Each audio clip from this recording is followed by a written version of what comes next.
The River City is ready to show off with another big Saturday crowd and a party atmosphere at City Stadium. From Richmond, Virginia, it's Richmond Kickers and Charlotte Independence. It's USL League One soccer on ESPN Plus, presented by U-Crops. I'm Donnie Barnes. Let's see how the League One standings look just halfway past the halfway point of the season. Just 2 points separating these sides coming in. Richmond needing to bounce back from a humbling 4-1 defeat at Omaha last week. Charlotte looking to build on a much-needed victory over Lexington that saw them snap a 4-match winless run. A win for either side tonight makes their position look a whole lot better. A loss for either tonight starts to feel like a real problem. For Richmond, their player to watch tonight, presented by YMCA, Akira Fitzgerald returning in goal this evening, and they hope it'll help stabilize a backline that was victimized for those 4 goals against last weekend. Fitzgerald's such a veteran goalkeeper. He's also a goalkeeping coach. Missed quite a few games the first half of this year due to the birth of a child and a stomach bug. Head coach Darren Sawatsky told us this week there's just no substitute for Fitzgerald's ability to communicate and keep their defense organized. He's like having a coach on the field. We'll see if his presence helps the Kickers tame this deep Charlotte attack. Charlotte, meanwhile, are starting to see their decorated veteran forward Dane Kelly click into gear. He scored in their last 2 games after a slower first half of the season. A USL legend with over 100 career goals. The guy just knows how to finish. And scoring goals is an important part of his existence, head coach Mike Jeffries said earlier this year. If he can heat up over the back half of this season, an already dangerous independent squad starts to look even more lethal. Richmond haven't won 2 in a row this season, but they haven't lost 2 in a row either. After last week's defeat, they'll hope that trend stays intact for 1 more week. Charlotte have an opportunity to put that June skid firmly behind them with another strong result at City Stadium. Who emerges from this one looking good? Starting 11s and kickoff next. SeatGeek is the ticketing app for fans like the high five strangers got. Game-winning interception. First down. Just a nice, solid tackle. If you're in arm's length, you will be swapping skin with this extrovert. You see, he knows SeatGeek got him a great deal on tickets, so he can focus on what he does best, smacking palms. SeatGeek handles the tickets to sports, concerts, and more, so fans can fan. So we've decided to sell the house. Oh, yeah? Who's your realtor? Well, home for sale, home for sale. Over here, guys, over here. Only $10. Where do I find comps? What is encumbrance? How do I escrow? Here's what I found for Scarecrow. Actually, I've been meaning to ask who you and Paul worked with.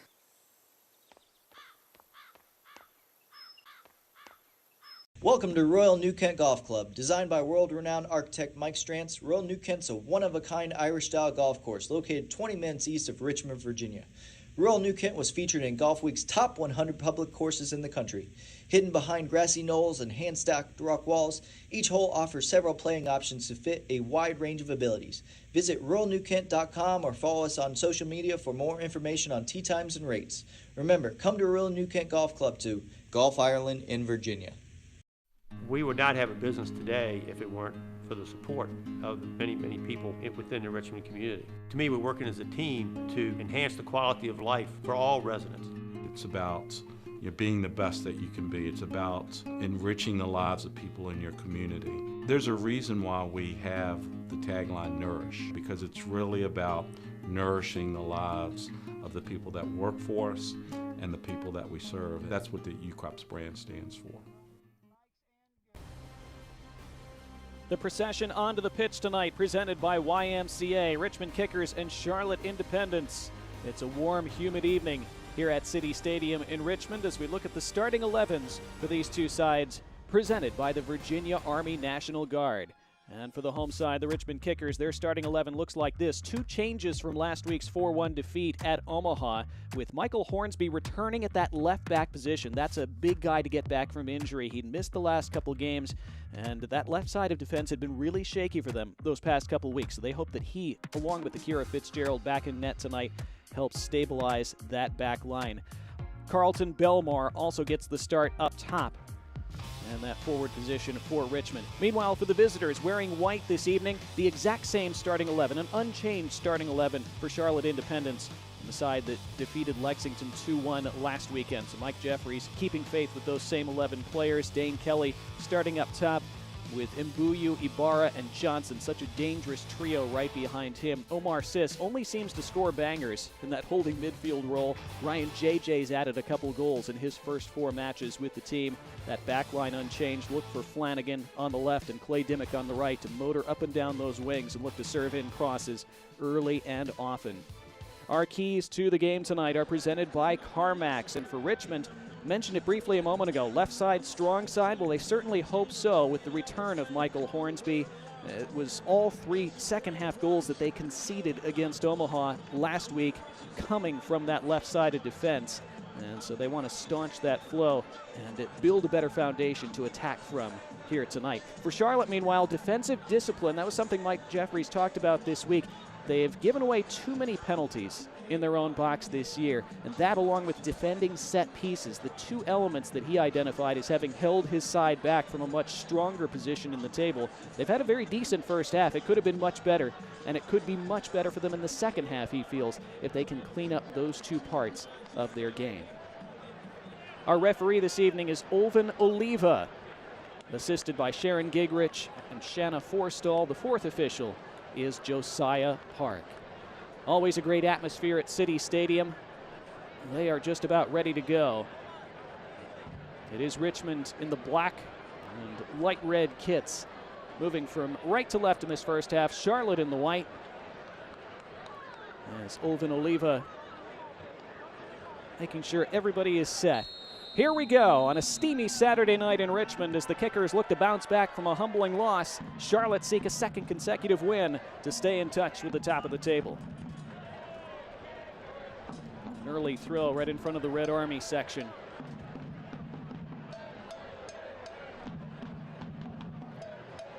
This is already the 3rd meeting between these 2 sides this year. It will be the last regular season meeting between them. They met twice in the first 3 weeks of the season. Middle of March and the first couple days of April.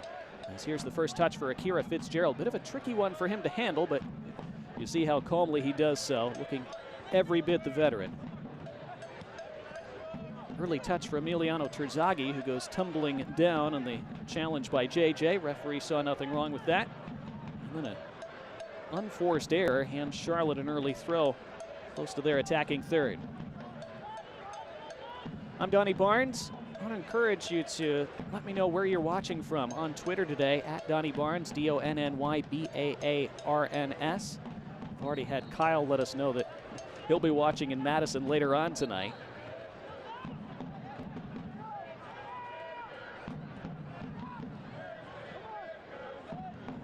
I'll say hello to Alex as well, who is in City Stadium tonight, as is Yogi, as an early attack for Charlotte, snuffed out. Early stop by that back line. Simon Fitch with the interception. There's Darren Sawatsky catching that ball on the touchline. Sawatsky in charge of just about everything soccer related here at Richmond Kickers. There he is wearing his trademark all black.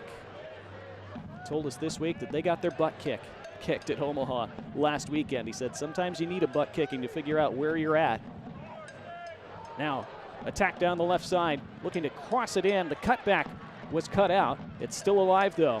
And then the right-footed shot was charged down, and now Sis cycles it to the right side where Ibarra tracks it down by the touchline.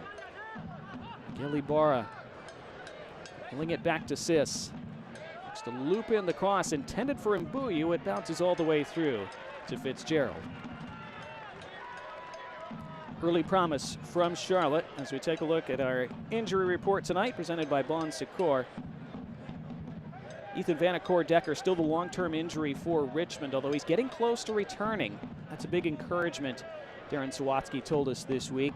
He's been out since late last year with a knee injury. Bashir Ndiaye still out for Charlotte. They've missed him, but that's part of why they added Ryan JJ several weeks ago, to add that ball-winning presence that they missed when Ndiaye went out, according to Mike Jeffries. But Ethan Vanacore-Decker tore his Achilles late last year, so getting close to being able to play again.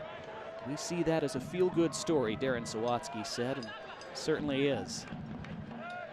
And if he can be close to 100% when he returns, he can add a real dimension to their attack hopefully in the latter third of this season, but not ready to go just yet. Charlotte possess out of the back. Avion Flanagan, who loves to motor up and down that left side. And the long ball forward. Something might be on here for Charlotte. Fitzgerald way out of his area, and he got to the ball first, and the foul goes against Charlotte. And it's a free kick for Richmond, but Fitzgerald and the Kickers were a bit nervous there.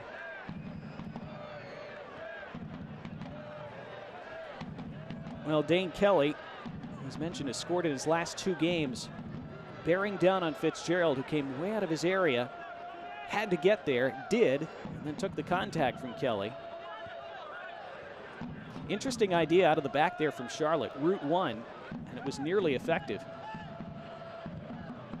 Fitzgerald in the end read it well, committed, and got there.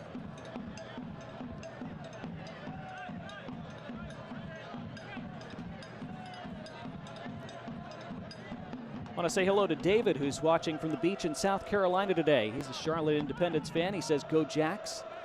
Appreciate you watching, David. Kobe is watching his hometown Richmond Kickers from Tyler, Texas. Appreciate you, Kobe. 4.5 gone. Richmond haven't really built an attack yet. The Richmond attack has been not as prolific this year as we're used to seeing. This is normally a very expansive, free-flowing attacking side. Just 20 goals scored so far this season, but they might have something on here. Driving forward is Fitch, squaring it to Terzaghi. Terzaghi drawing a pair of defenders, gets his shot away. It was always leaning back and it was always rising. Applause from the home crowd though. Terzaghi leading the team with 8 goals. Nobody else has scored more than 2 for Richmond so far this season, so they need some secondary scorers to step up, Darren Sawatsky said. That's why Carlton Belmar has earned a spot back in the lineup tonight. Sawatsky saying he was going to change things up a bit this week, not just with the starting 11 potentially, but also with the formation.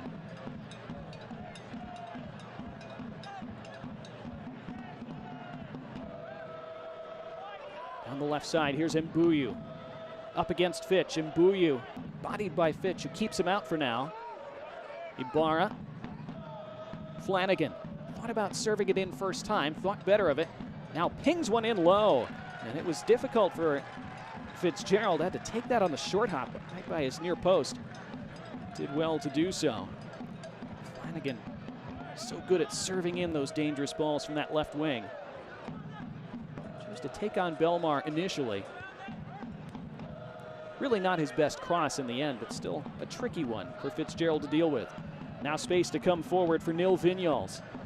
Lays it off. Right-footed blast had to be pawed away. Austin Pack with the first save of the match. And that wakes up this big crowd even more. Vignoles with a good surging run forward. And then the strike from Justin Suko. Didn't he catch it well?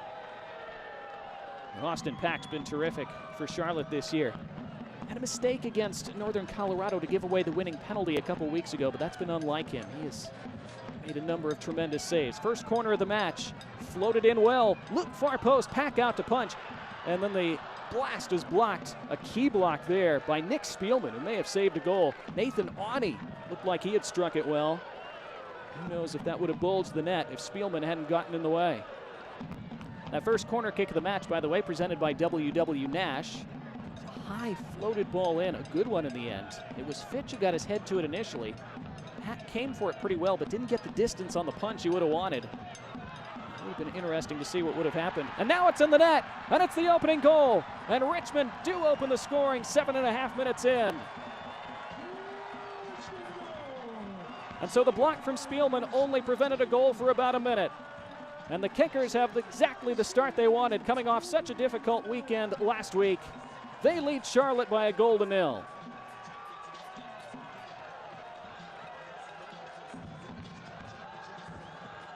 Well, it came from the long throw, and Charlotte didn't deal with it.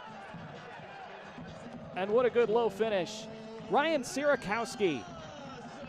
There's some of that secondary scoring that Darren Sawatsky was begging for. Not a good clearance, but Sawatsky drilled it Boy, 3 good strikes, 3 good contacts of the ball early on for Richmond, and the third one goes in. First, the strike from Suko from distance that Pack pawed away.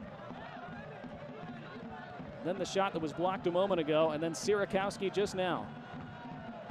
Nothing Charlotte could do about that one.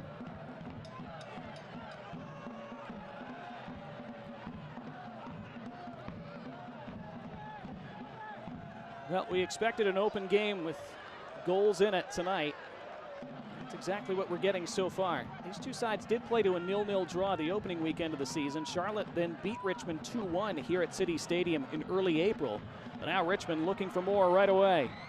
Sierakowski crosses and just able to stop that cross with Shalom Duty. And it wouldn't fall to a man in black from there. But Charlotte on the rocks a bit early on.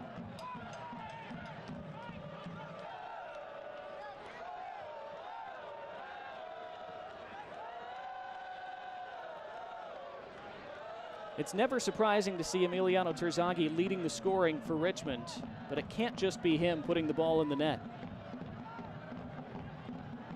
Terzaghi, the player of the month for June, scored all 5 of Richmond's goals, that is, that month. It's impressive on his part, of course, but it's not really a great stat from Richmond's perspective. And so for them, to see Ryan Sierakowski on the score sheet right away tonight is a really good sign. Now for Charlotte, as we're 10 minutes in, they find themselves trailing early on. It's the 6th consecutive game in which they failed to keep a clean sheet, but they have plenty of potency in attack. And here they come, right into the middle. Dane Kelly levels it up, and there's his 3rd straight game with a goal. Over 100 in his career. He's on the score sheet in just 10 minutes plus tonight. What a start to this match, 1-1.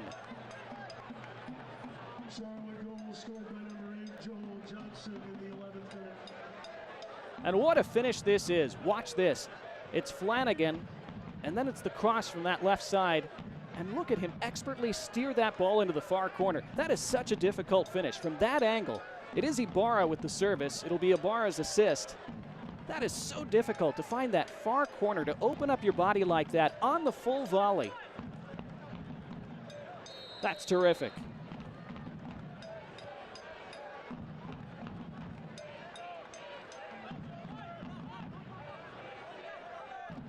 It is Joel Johnson, who made the contact.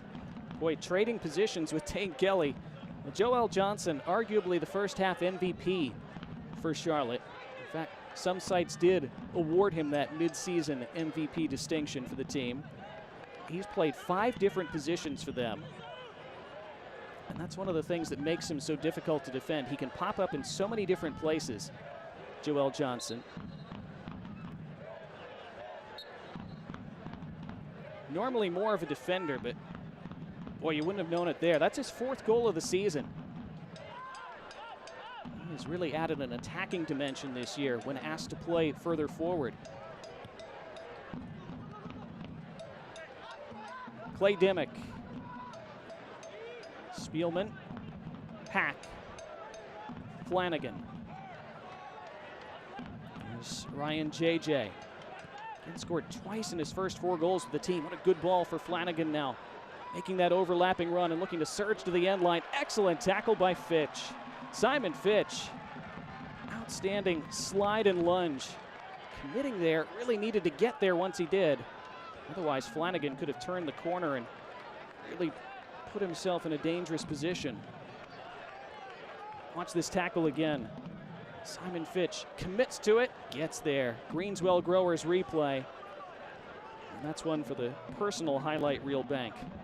Simon Fitch.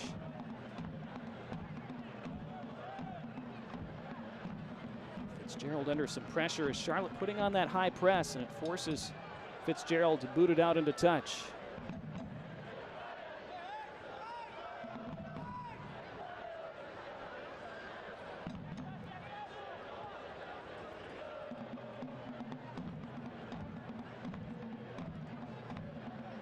Here's Johnson, keeping possession well.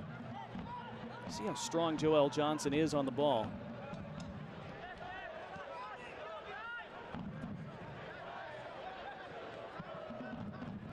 Charlotte began the month of June with a big 3-0 win over Omaha, then went winless over their last 4. That's into the middle and stabbed away by Nathan Awney. There were some frustrating results amid that 4-match winless run for the Independents. Lost a 2-0 lead in the 97th minute against Chattanooga, who were down to 10 men at the time.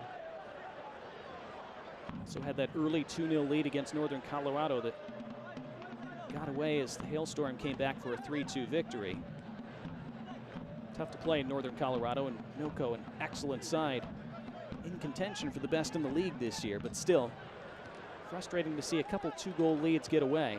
Took a lead against Lexington last week, were pegged back 1-1, then regained the lead early in the second half, and Mike Jeffries was pleased with how his side saw the game out from there. So that was a good step to build on. Conceded in the 8th minute tonight, got it right back 2 minutes later.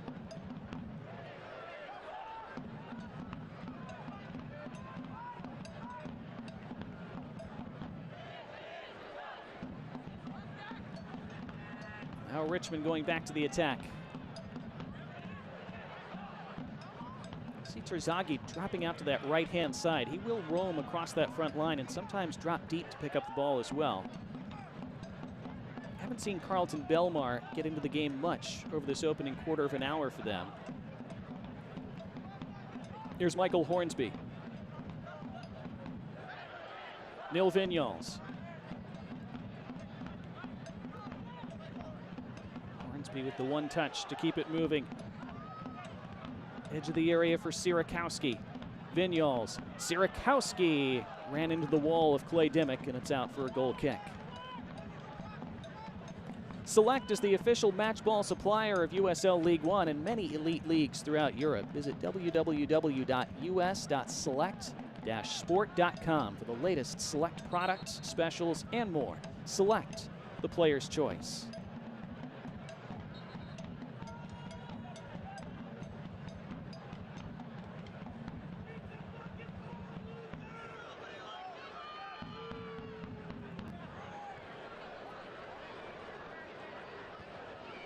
Say hello to Jeremy, who's watching us from Fort Lauderdale today.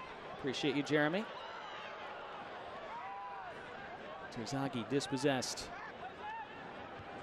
Duty trying to connect with Tresor Mbuyu, who scored that winning goal last week against Lexington.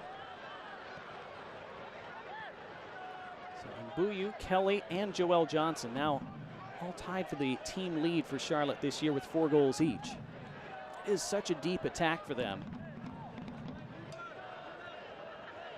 Nobody has really gotten red hot for them in the scoring department so far this year, but so many who are capable of scoring from one week to the next.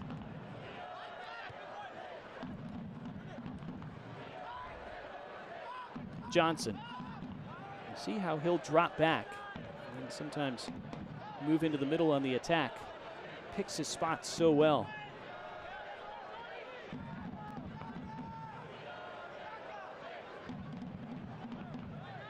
Omar Sis pinging that long ball for Flanagan.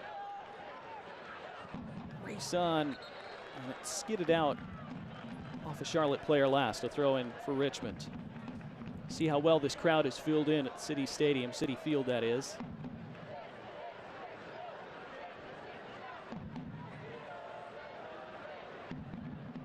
Mike Jeffries complimented the atmosphere here this week. It's among the top couple for sure in the league. He said, I'd say it's the top one, but Madison might argue with me. Again, those are his words, not mine.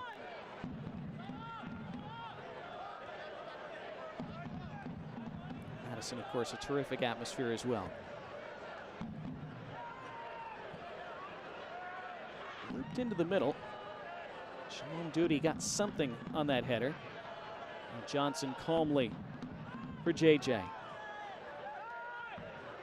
JJ turned it over to Barnathan.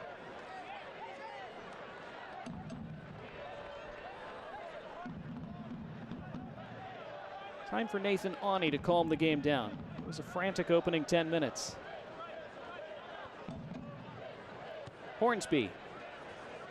Intended for Sierakowski, defended by Dimmick. Hornsby again.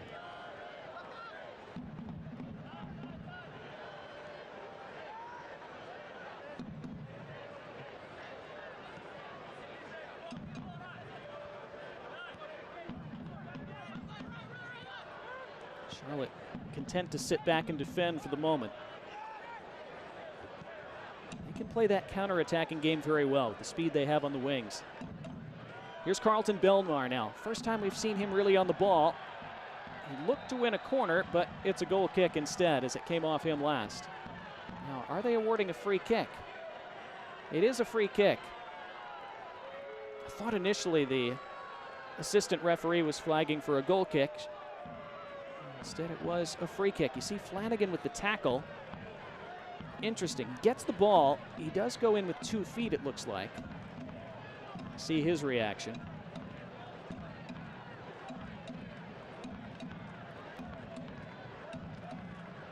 Charlotte would be irate if this free kick winds up in the back of the net.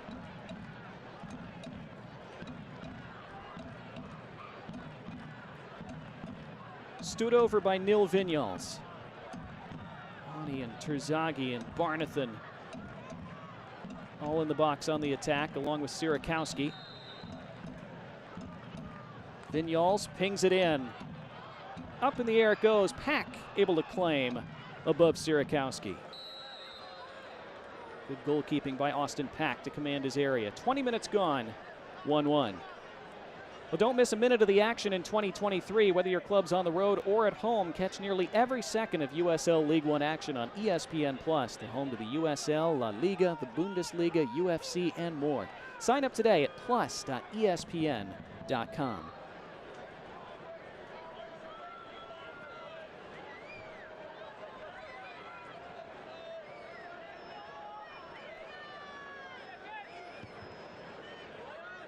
Austin Pack played his college soccer in Charlotte, UNC Charlotte. Was with the Independents a couple years ago when they were in USL Championship, so very familiar with the city of Charlotte already, but staking his claim to that #1 shirt this year.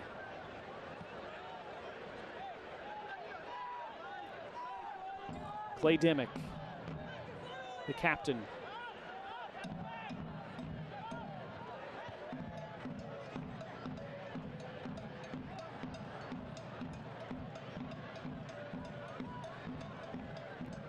Neatly taken down by Suko. Taken back by Mbuyu, who has great speed. See the 3 black shirts around him respecting that. That came off Flanagan for a Richmond throw. The feels like temperature at match time here in Richmond, 98 degrees. Very humid.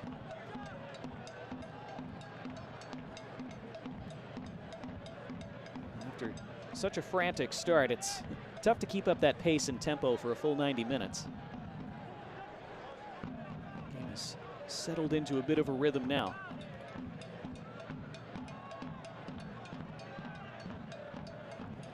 Again, it's Charlotte content to sit back a bit, but that falls to Vignoles. Vignoles bracketed by defenders, but serves it out to Sierakowski, and Sierakowski bends one. What a save. Austin Pack, the Pac-Man, just leveled up again. He keeps this game 1-1 with a sensational fingertip stop. Watch it again.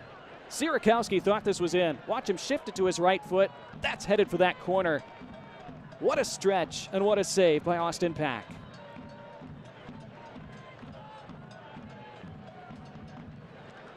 And he went for it with his off arm as well. Ensuing corner. And looped softly. That was Sierakowski again. Not much power behind that. A much easier take for Pack this time. That W.W. Nash corner kick. Another good service. Richmond looking very dangerous from set pieces. And that's something that, again, Mike Jeffries identified as an area where Charlotte need to improve defensively. Those warning signs are certainly there again early tonight. Charlotte doing okay so far. 1-1 away from home. A very difficult place to play. This is a very big pitch, of course. If you watch games here in Richmond all the time, you know that very well. wide, it is spacious. Mike Jeffries said it feels even bigger than it actually is. You come and play here. It's part of why Richmond are always tough to play at their home ground. They're always adapted and set up to play on this pitch. It's also why Richmond tend to play crazy games whenever they go to Omaha, which is the exact opposite. Werner Park in Omaha, extremely short and narrow, very compressed. And perhaps part of why last week's game was so bizarre for Richmond in that 4-1 defeat. Remember, they played the second half, the entire second half, up a man after Omaha had a man sent off right before halftime, but you wouldn't have known it. So Omaha scored 3 rather remarkably while playing 10v11. But again, it's Omaha, and weird things happen there. Richmond putting it behind them early on tonight, scoring that opening goal, but then pegged back right afterward. Very much in the balance, just over midway through this first half.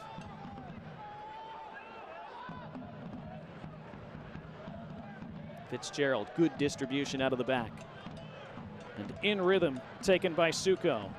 Sis able to stick to him, but Suko presses right through that challenge. Suko now on the edge of the box. Suko with the no-look pass, looking for the penalty, but nothing given by the referee.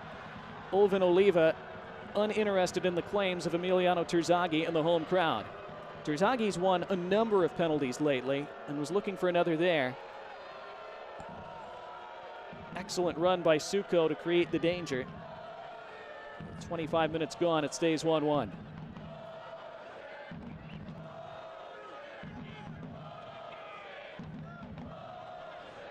The Red Army makes their feelings known.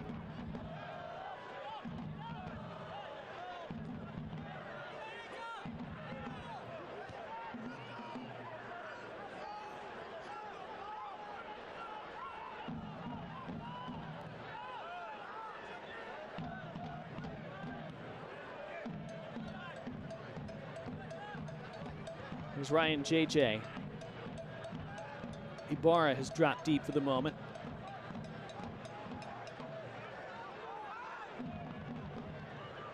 Pocket of space now for Duty. Shalom Duty thought about it. He's scored from that similar range a few times. Joel Johnson, his cross back post. And Tresor Mbuyu had fallen down. That's a shame from Charlotte's standpoint because it may have fallen to him instead if he could have stayed on his feet.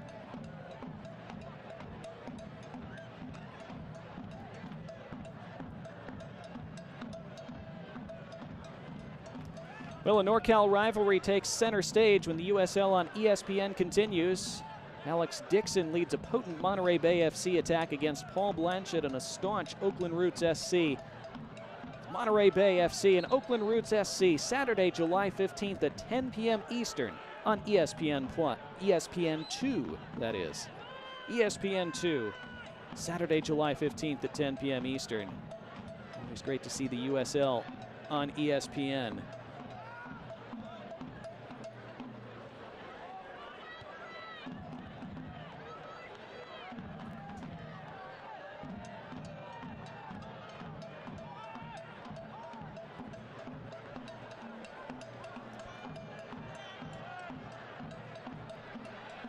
Ryan JJ advancing and then intercepted by Fitch, who then runs himself out of play.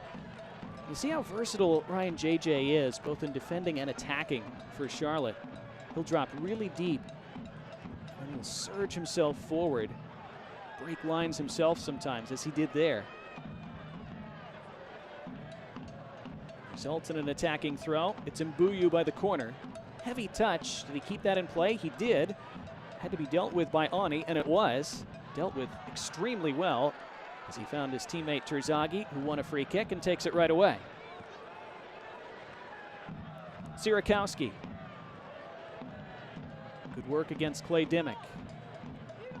Vinyals. Zaka Moran. La Machina, as he's known. Keeps things ticking in the center of the park for Richmond.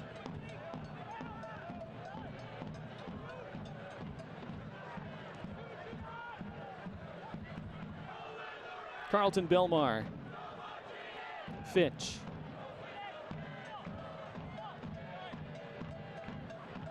Vignoles. Most of the attack has come down that left side. Here's Sierakowski. Didn't catch that one. And a goal kick. See the confidence Ryan Sierakowski has from that early goal, though. So nearly scored another as Austin Pack robbed him with that tremendous fingertip save. That was Sierakowski's first Richmond Kickers goal, by the way. He becomes, with that goal, the first player in USL League One history to score for 4 different clubs. So he is on the score sheet for 4 different USL League One clubs, and he is the first man to do that. Dane Kelly winning a free kick for Charlotte here as we approach the half-hour mark.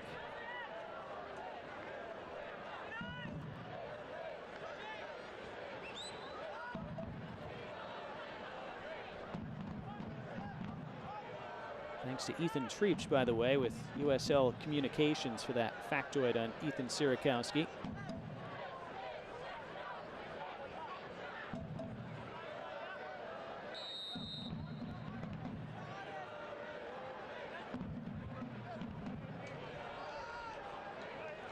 Charlotte looking for the lead now after equalizing in the 10th minute through Joel Johnson. Both sides doing a good job in this opening half hour of patiently keeping possession when nothing's there initially going forward. Haven't seen too many sloppy passes and turnovers. Been well played. Dimmick. Johnson.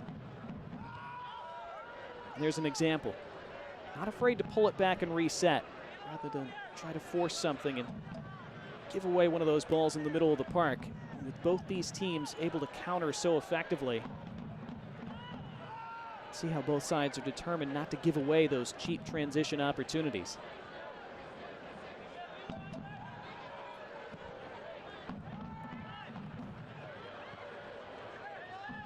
Here might be one of them for Richmond, though. Sierakowski tripped himself, unfortunately.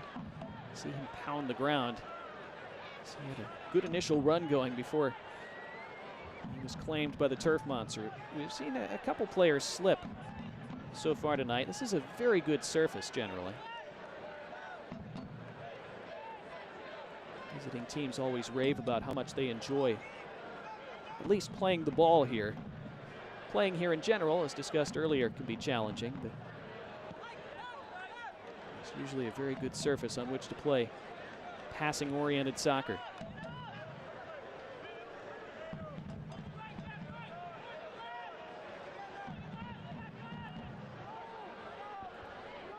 Long ball beyond everyone and out for a Richmond goal kick. Well, the Women's World Cup kicks off on July 20th. You can play along with the Women's World Soccer Bracket Challenge presented by USL Super League. Win super cool prizes, including a new 75-inch Hisense TV. The bracket launches on Monday. Go to uslsuperleague.com/bracket to learn more.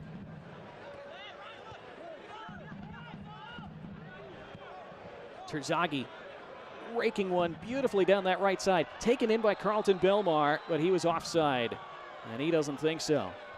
Gosh, what a gorgeous ball by Emiliano Terzaghi. Belmar apparently had just gone a step early with his run. Interesting wrinkle there from Richmond. We haven't seen them do that yet tonight. But Terzaghi dropping deep to the midfield and playing that long diagonal.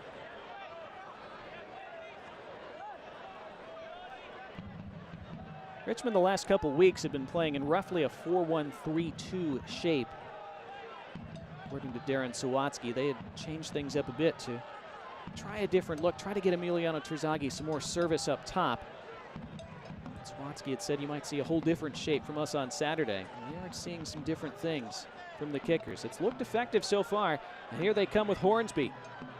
Hornsby looking to serve in an effective cross, seeking Terzaghi, but cut out. And it will be a corner, the third of the night for Richmond. Key block there by Ryan JJ. Neil Vignoles walking over to take this W.W. Nash corner kick. We've had 2 YMCA goals so far tonight, 1 for either side.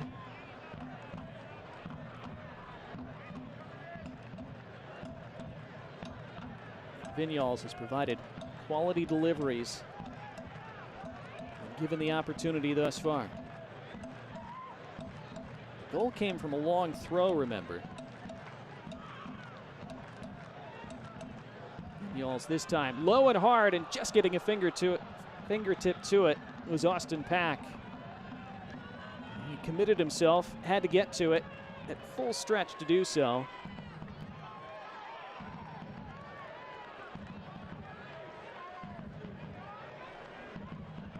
It's really well done in the end by Pack. Remember, Richmond showed how dangerous they are from these throws. Take it short this time. Vinyals. Into the middle it goes. Heads rise, and a free kick given against Richmond. Against Dakota Barnathan, who challenged for that ball, but apparently did so illegally.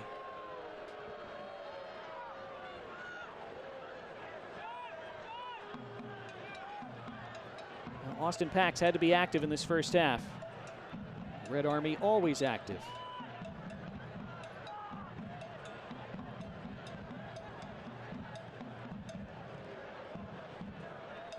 Flanagan thought he had a teammate in front of him. He was looking for Mbuyu, who was further down the pitch than he realized. 10 minutes of the 45 remaining in this first half, plus stoppage time. It's been a free-flowing first half. Not many stoppages at all so far.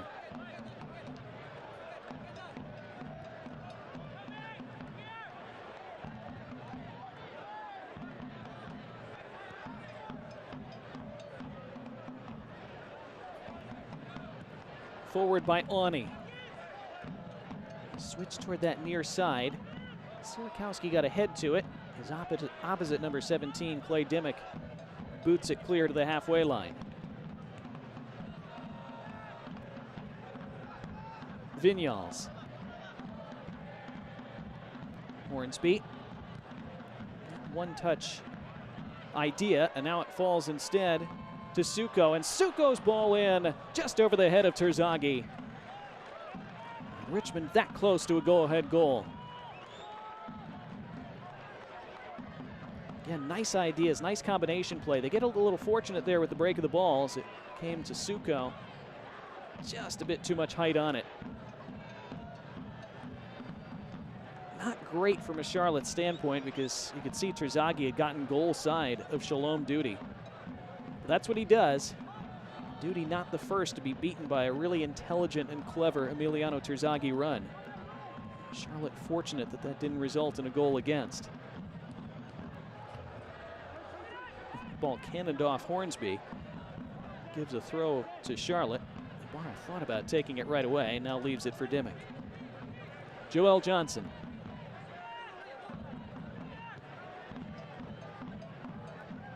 It'll work for Dimmick. Dimmick. Bad bounce for Charlotte as it stayed in play instead of being a corner. Vinyals back to Fitzgerald. See how calm and good Fitzgerald's distribution is.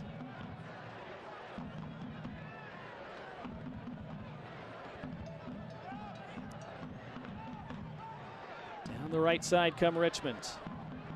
Looking for Carlton Belmar, and Belmar, I think, put it off the defender last. Let's see, it is a corner. Good work by Belmar when it looked like it was going to run out for a goal kick. He earns his side their 4th W.W. Nash corner kick of the first half.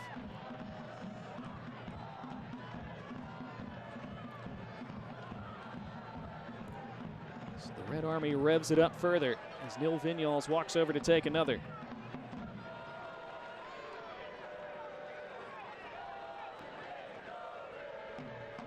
Richmond stacking up those black shirts in the box. Vinyals pings it in. Austin Pack rising and taking comfortably.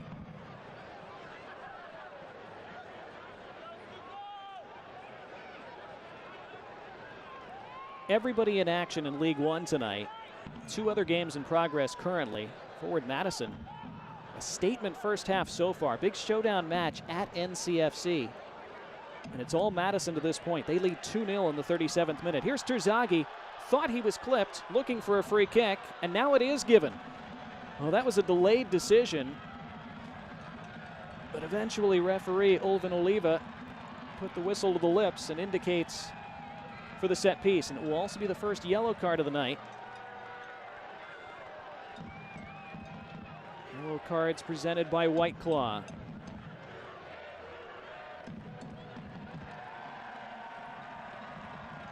We'll wait confirmation on who it was shown to.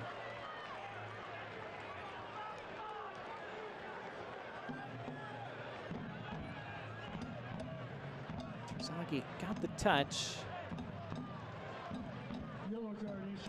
And it is Ryan JJ who is cautioned. He felt that there was not much in that. It's going to be Michael Hornsby to take this, or at least he's standing over it. Vignoles is in the vicinity as well. Vignoles has taken all the set pieces in the first half so far, but Hornsby looks like he wants this one. It might be a decoy. Let's see.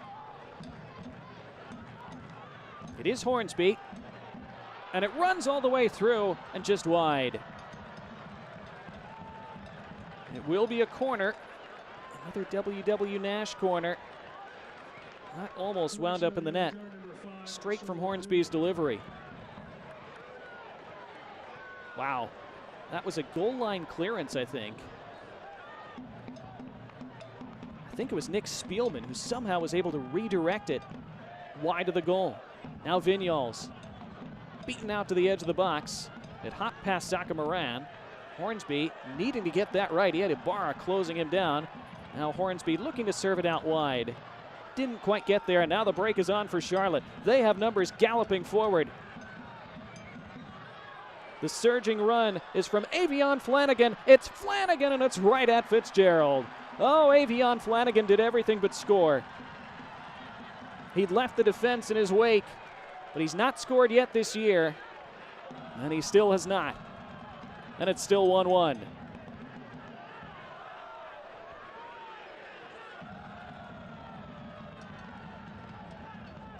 Well, Avion Flanagan is so dangerous in the attack.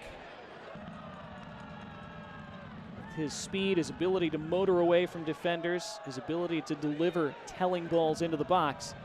But that there is not really his game. At least not yet. Here's Belmar. Belmar's service. Johnson touched it down off the chest. Attack continues for Richmond.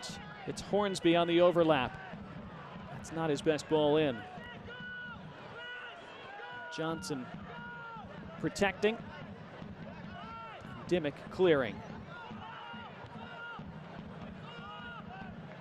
See this great run by Flanagan using his speed, and he was away and he was clear through. The touch took him a little bit wide, and Fitzgerald played the angle very well. Flanagan was on a Charlotte Soccer podcast a couple weeks ago. More on that in a moment as Moran backheels it and Hornsby settles it down. Vignoles. Moran. Vignoles trying to get around Dimmick. Could not. Wins it back though. Vignoles by the end line. All the way back to the top of the box, and it skitters wide. Justin Suko did well to get it away on the volley. Couldn't quite steer it on target. Strong attacking sequence again by Richmond. Vignoles persisting very well. Interesting angled cutback. And Suko with a good effort. But Avion Flanagan was a guest on the Charlotte Soccer Show, an independent Charlotte Soccer fan podcast. Excellent show, by the way, a couple weeks ago. And he admitted that finishing is not really his game yet at this point in his career. He loves to make those runs forward and set up others. That is a part of his game he's still working on, and this one is dealt with well by Dakota Barnathan. But it was a shame because Flanagan had gotten himself in such a good position. And meanwhile, Justin Suko with a good drop of the shoulder, and now Terzaghi. Belmar. Terzaghi was looking for the give and go down that right touch line. It was stopped well by Flanagan.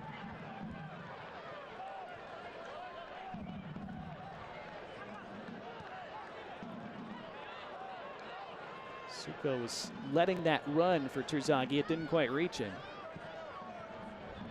This game very intriguingly poised just before halftime.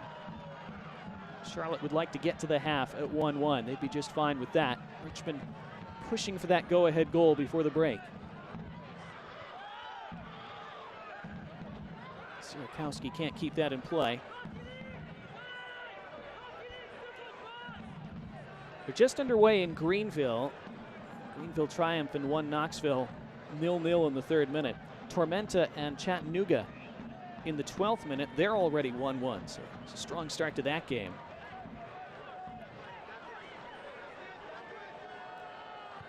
Later tonight, Union Omaha taking on Northern Colorado at altitude. That's a really good matchup between two red-hot clubs.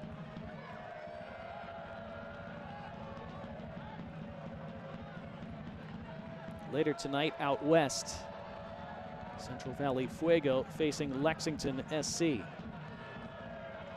We're only going to have 1 additional minute of stoppage time, we're being told. And again, that figures. There've just not been many stoppages at all in this first half. It's been an excellent half. Played at a good pace, good tempo, not many fouls. Here's Suko's cross. Just deflected out. It will be another late W.W. Nash corner as we enter that additional 1 minute of stoppage time, which is presented by Greenswell Growers.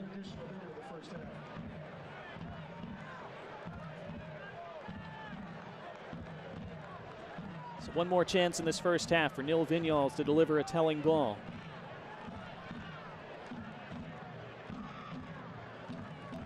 Vignoles low and flat, and it's headed wide. Tracked down by the corner flag. Awney wins the throw. 30 seconds left in the first half.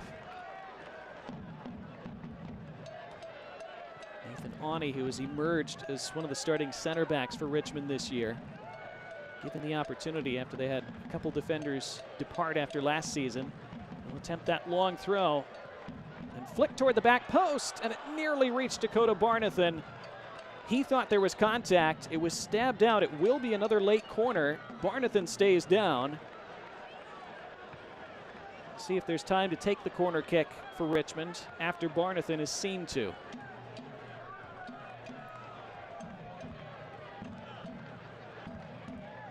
Again, that long throw causing Charlotte problems. It led to the opening goal. Sierakowski got the touch on it. Sierakowski's been in the middle of everything seemingly for Richmond in this first half besides scoring their goal.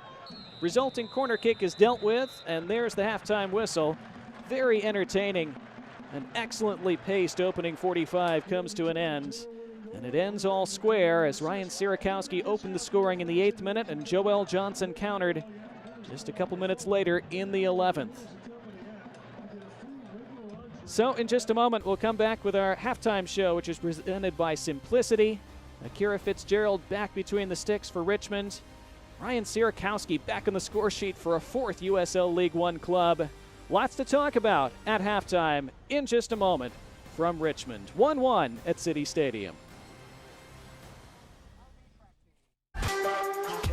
Health. Suddenly that word seems more important these days, as it's consumed all aspects of our lives and made our universes feel smaller than ever. But at Bon Secours, your health has always been our top priority, and we're staying as committed as always to personalizing the right care for you.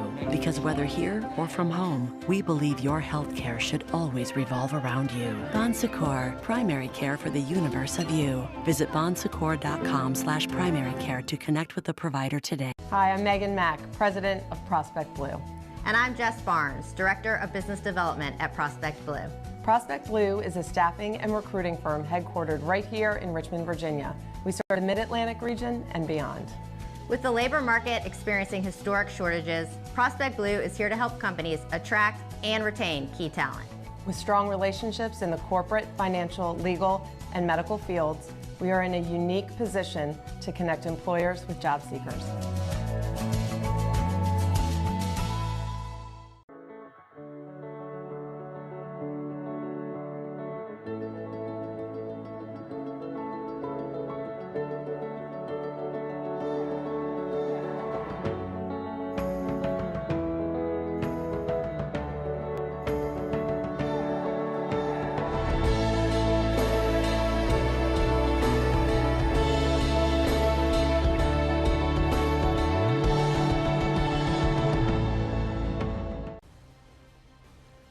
A scenic view of Richmond and Citi Field as we welcome you into the Simplicity Halftime Show. We had an entertaining match last Tuesday in USL League One, including a 3-assist performance. Mark Schoenster has the highlights from that.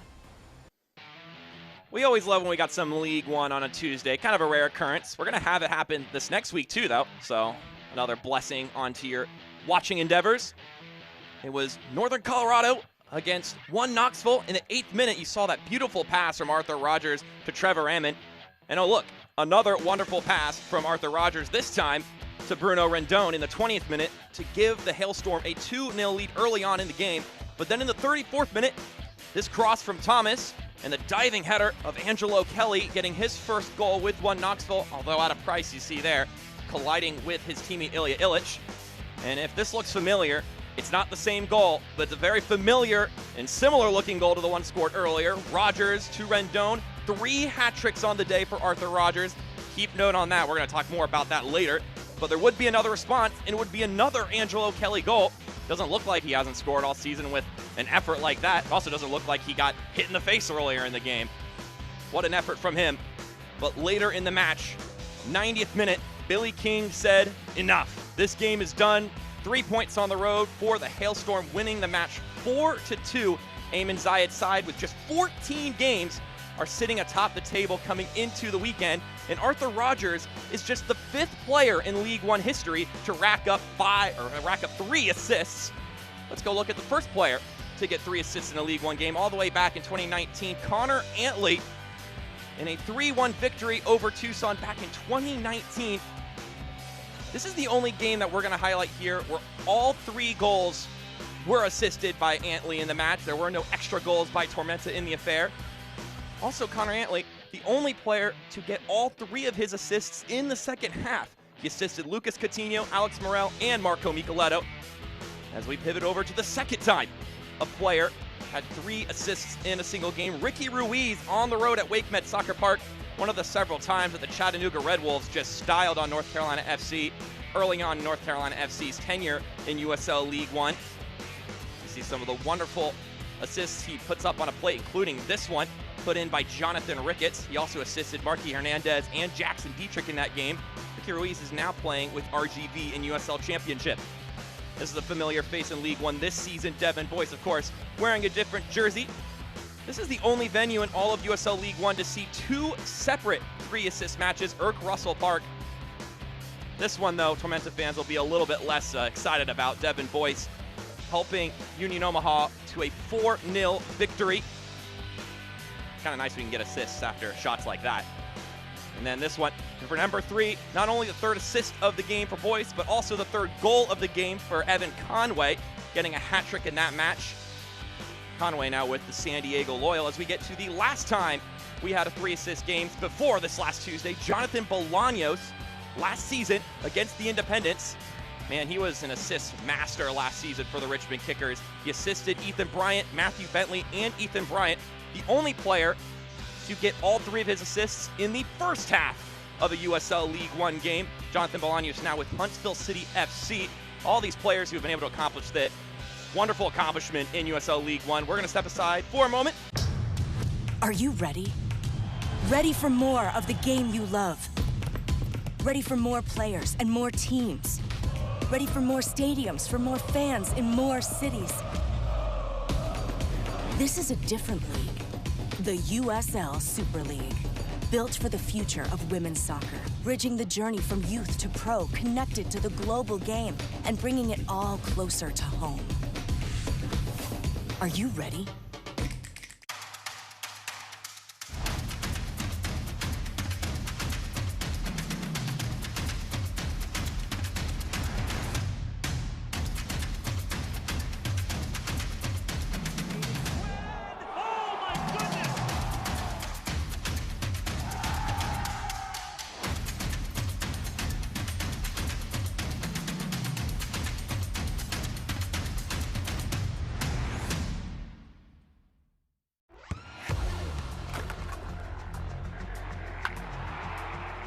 We all have goals.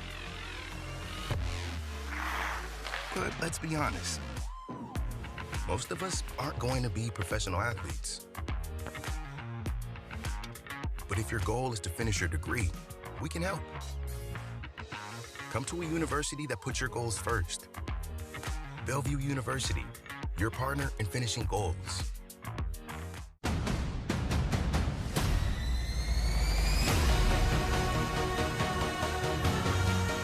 Colorado Springs, Enriquez. Header down on Bird! Jimmy Oxford gets one back for Colorado Springs. Well, on the goal line, a second one finds Twine. And Philip Goodrum in the 89th minute with a potential game-winning goal.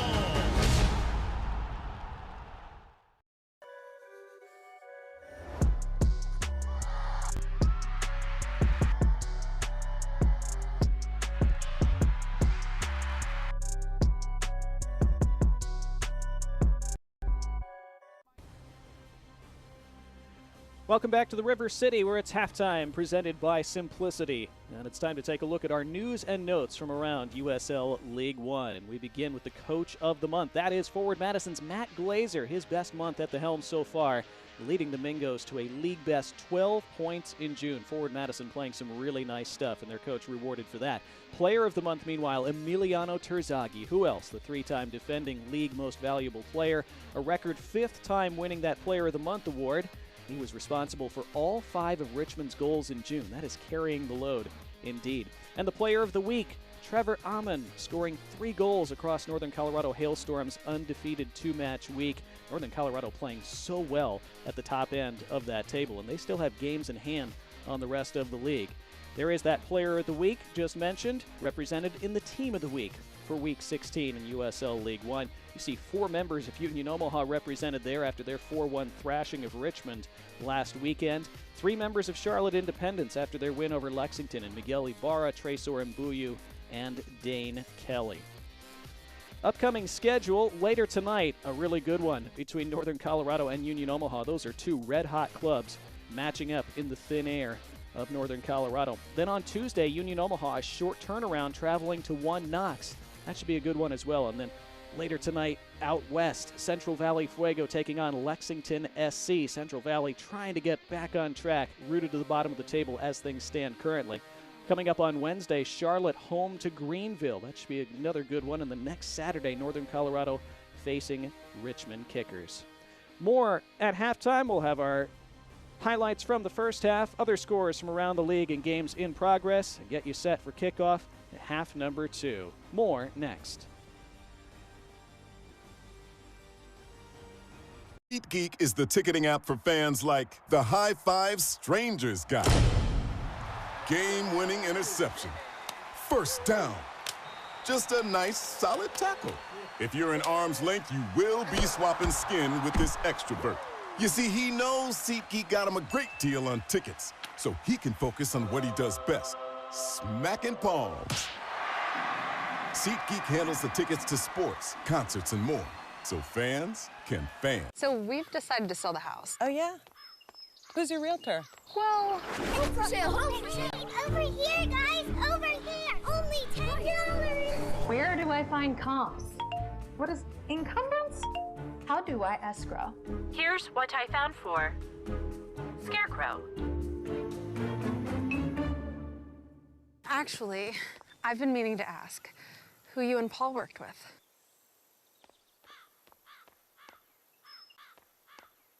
Welcome to Royal New Kent Golf Club. Designed by world-renowned architect Mike Strantz, Royal New Kent's a one-of-a-kind Irish-style golf course located 20 minutes east of Richmond, Virginia. Royal New Kent was featured in Golf Week's top 100 public courses in the country. Hidden behind grassy knolls and hand-stacked rock walls, each hole offers several playing options to fit a wide range of abilities. Visit royalnewkent.com or follow us on social media for more information on tee times and rates. Remember, come to Royal New Kent Golf Club to Golf Ireland in Virginia. Health. Suddenly that word seems more important these days, as it's consumed all aspects of our lives and made our universes feel smaller than ever. But at Bon Secours, your health has always been our top priority, and we're staying as committed as always to personalizing the right care for you. Because whether here or from home, we believe your health care should always revolve around you. Bon Secours, primary care for the universe of you. Visit bonsecours.com/primary care to connect with the provider today. Simplicity halftime continues from Richmond. 1-1 between Richmond Kickers and Charlotte Independence. Let's see scores from around the rest of League One. Again, a full slate tonight. Greenville and 1 Knox got off to a late start. Some weather-related delay in Greenville. They're scoreless in the 20th minute. 1-1 between Tormenta and Chattanooga, a half an hour in South Georgia. And what a statement so far by forward Madison. A top-of-the-table clash at NCFC. And it's the Mingos on the road with a 2-0 advantage over North Carolina with 45 gone and 45 to go. Our halftime highlights also presented by Simplicity from our game here in Richmond. And again, it was a good first half, lots of good flow, and a couple goals early on. In the 8th minute, a long throw launched into the box, not dealt with at all by Charlotte, and cleaned up well by Ryan Sierakowski. Excellent driven finish with that left foot, skidding it low, beating Austin Peck. First goal of the season for Sierakowski, now has scored with 4 different USL League One clubs, the first player to do that in league history. But just a few minutes later, Charlotte struck right back. Avion Flanagan giving it off to Miguel Ibarra. His ball in, expertly steered in by Joel Johnson. What a finish that is. And look at him open up his body and on the full volley slice it into that far corner. That is so difficult to do. Joel Johnson with his 4th of the year. Richmond had the majority of the attacking play in the first half. Nil Vignals created 5 chances in that first half to lead everyone on the pitch. Ryan Sierakowski thought he'd given them the lead here. Look at that curling effort. Look at that save from Austin Peck.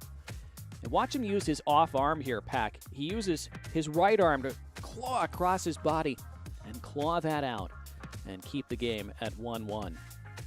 Our first half match stats: with 10 shots by Richmond, 4 of them on target. Just the 3 shots for Charlotte, who didn't have any over the final 35 minutes or so of the half. Possession narrowly in Richmond's favor.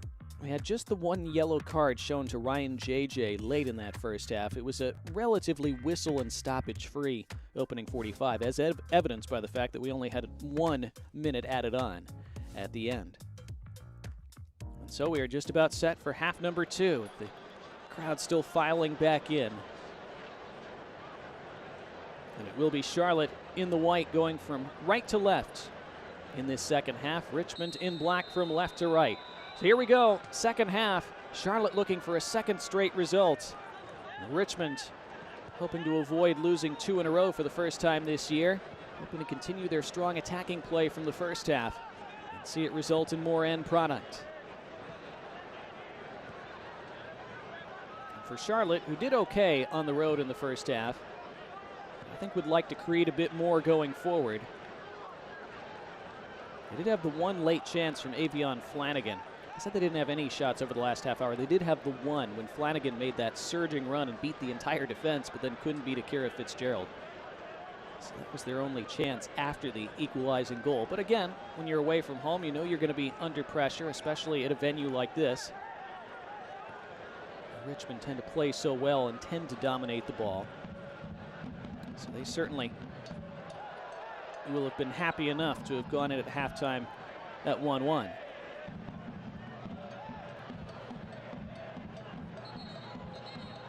Charlotte with a throw here, but it's being asked to be held up by Olvin Oliva.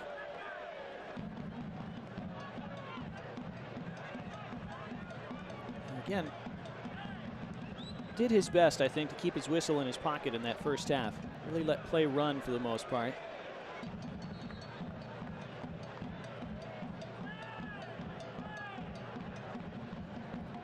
Throw flicked along, not able to pick out somebody in white. Then tracked down and 1 back. Charlotte with it in the attacking half. This is Flanagan. JJ. Pulling it back. Forward by Spielman. Runs all the way through and is picked off. And Richmond will try now to build out of the back. And Michael Hornsby returning to their starting 11 tonight after missing the last couple of games. Took a heavy challenge against 1 Knox a few weeks ago. Darren Sawatsky and Richmond weren't happy about that challenge. Felt it should have been much further penalized than it was at the time. That caused Hornsby to miss the last couple, and Richmond very much missed him in his absence. Omaha slicing them open down that left side time and time again in the second half last week.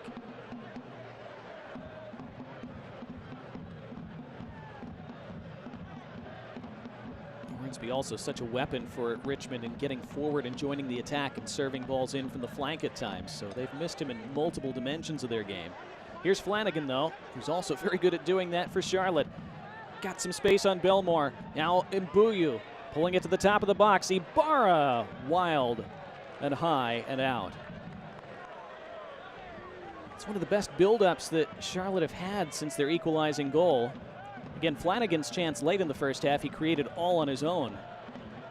That surging run from back to front. And this time, down the flank and connecting to Mbuyu, who set up Ibarra in a decent position, but Ibarra didn't look like he was able to get it out from under his feet. Much better attacking play for Charlotte already early in the second half. Tresor Mbuyu only had 5 touches in the entirety of that first half. That's not enough from Charlotte's standpoint. They want to get him much more involved, and so far so good. In the first few minutes of half number 2. Belmar for Richmond, who probably wasn't as involved in the first half as he would have liked.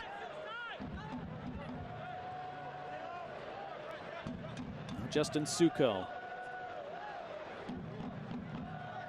Belmar. See Mbuyu trying to cut off that end line run, but he can't do it. Belmar gets to the end line. Now can he pick out a cross? All the way to the top of the area. And the answer was he could not in the end, as Johnson sliced it partially away, tracked down by Nil Vinyals. Sierakowski now. And here is Vinyals. Hornsby, fronted by Johnson. Hornsby didn't feel he had the angle for a cross. Vinyals, harangued by Sis. This is the kind of thing Omar Sis does so well for Charlotte. Not giving Hornsby any kind of space to deliver something. Omar Sis always does the dirty work so well. Here's Ani now. And Suko, and Ani hit it right against Suko's back. Then turn back over. Bad giveaway. It's given to Nil Vinyals. What can he conjure?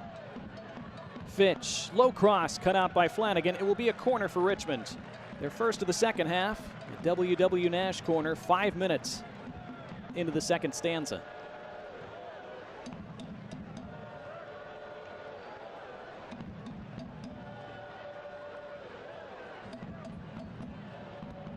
Richmond looked dangerous from these set pieces in the first half. Again, Charlotte have been fragile from set pieces this year. Vinyals toward the top of the 6. The glancing header from Barnathan, who attacked it well, but couldn't get enough on it, and it runs out for a goal kick. Yet again, Richmond dangerous from a set piece, and Charlotte opened up. Yet again, Richmond not punishing them for that. Richmond's goal in the first half came from that long throw.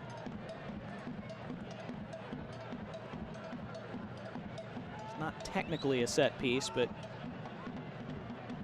can be like one.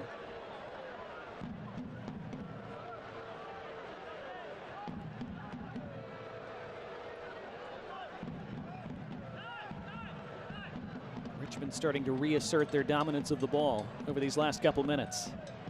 Down the flank, Belmar's going to motor onto this. Carlton Belmar, first time cross. It skids off Flanagan and will be another corner. Well, already Carlton Belmar much more involved in this second half.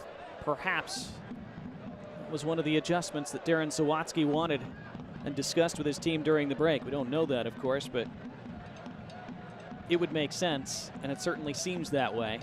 W.W. Nash corner kick once again for Nil Vinyals.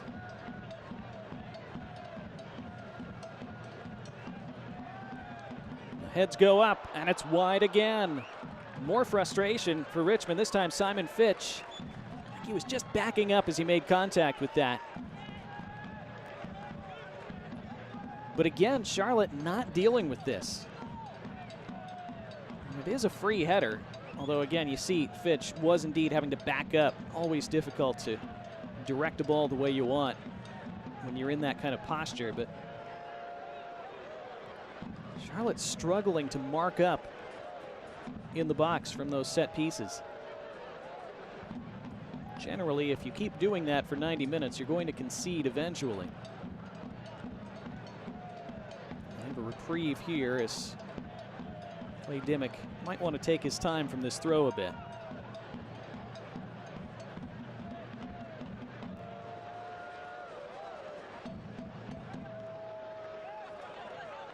Richmond controlling play at the moment, trying to make it pay on the scoreboard. Here is Fitch looking to motor away. Ibarra gets the touch. Another corner coming up. Good recovery run from Ibarra. But the pressure continues to mount. Now they're giving a goal kick, it looks like. So Ibarra must have just skidded that off Fitch in the end. Crowd unhappy with that. Couldn't tell how extensive the protests were from Richmond, but Austin Pack instructed to retake that goal kick. It goes right up the middle, but you don't see that often. It's one thing to boot it long down the middle of the pitch. When you're playing out from the back, you don't see goalkeepers play it directly to their center back that often. But the space was there for Austin Pack, and he took it.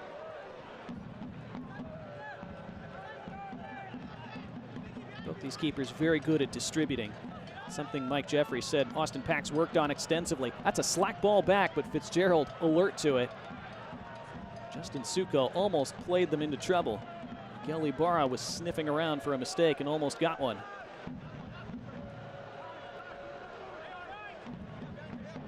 Here's Fitzgerald's distribution again. So good for Fitch, who was tracked down by Mbuyu, but was also fouled by Mbuyu.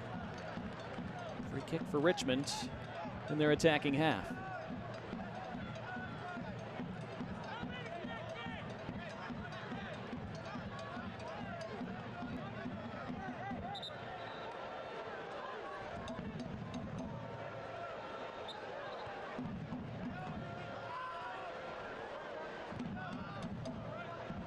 Richmond have already attempted more crosses in this game than their season average over a full 90 minutes. Might have another one here. Belmar does indeed stand one up toward the penalty spot.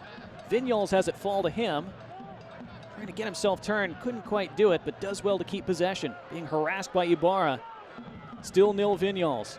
Slides one to Fitch. Fitch's delivery all the way through. Did that go out of play? It will now. And it's a throw for Charlotte. Well, Richmond continuing to ask almost all the questions. Not quite able to find the finishing answer so far.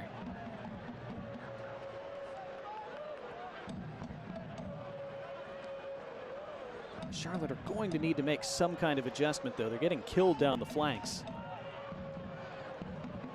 Keep allowing crosses in, whether from open play or from set pieces. Tough to survive that for 90 minutes.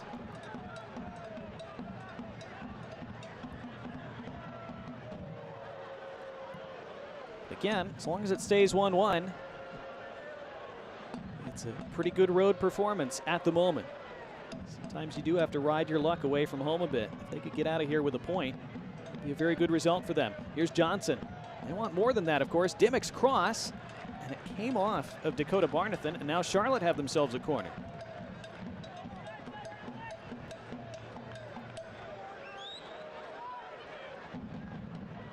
This will be the first corner of the match for Charlotte. Richmond have had 9.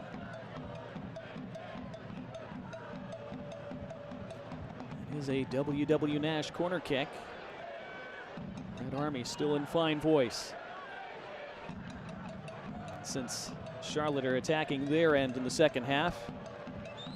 Avion Flanagan will get a friendly earful from that group as he walks over to take that corner. Let's see how close the supporter section is to that corner flag.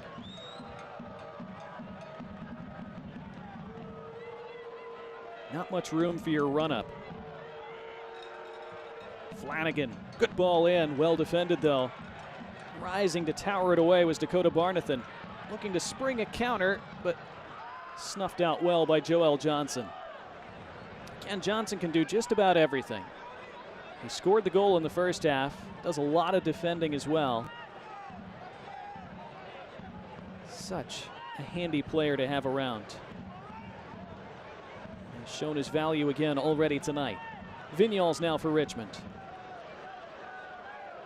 Keeps it moving for Terzaghi. Hasn't had too many sights of goal today. He's been content to play distributor a bit more.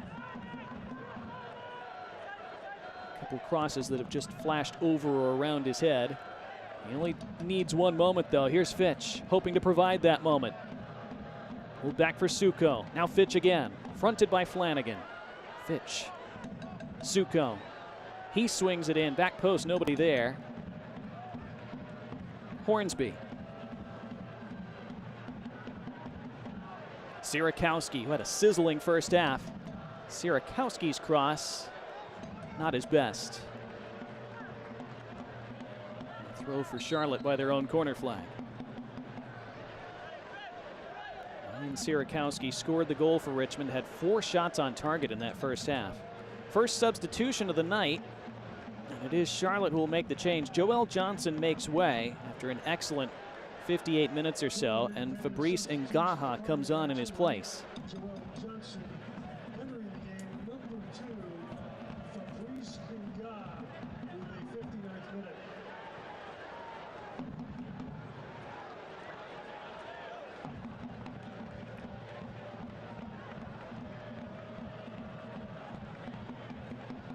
So Fabrice Ngaha on, the Cameroonian national left back. Played in the Cameroonian top flight previously, also played at the Moroccan top level for 5 years. Morocco getting plenty of attention for their tremendous run to the semifinal of the World Cup last year. Their national league, top flight league, gaining a lot more respect in the process. So Ngaha, a guy who has played there, hoping to help boost Charlotte over the final half an hour of this one. Dane Kelly, we've not seen a lot of him today. He has had precious little service up top for Charlotte. He was defended well by Shalom Duty. Duty hoping to spring Mbuyu down the right flank, but tracked excellently instead by Dakota Barnathan. Fitzgerald calmly for Zaka Moran. Moran expertly for Fitch, who has room to roam forward. Fitch with Terzaghi in front of him. Is Terzaghi onside? Terzaghi! 2-1. The king of USL League One strikes again. He only needs a moment. There it was. Richmond back in front.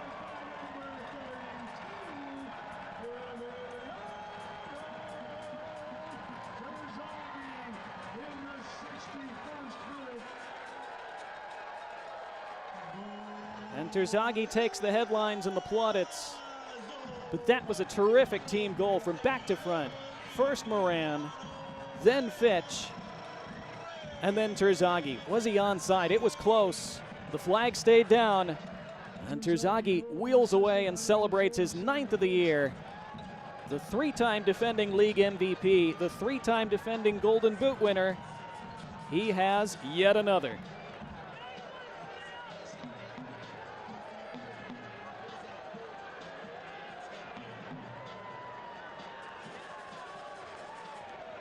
The red smoke rises from the Red Army.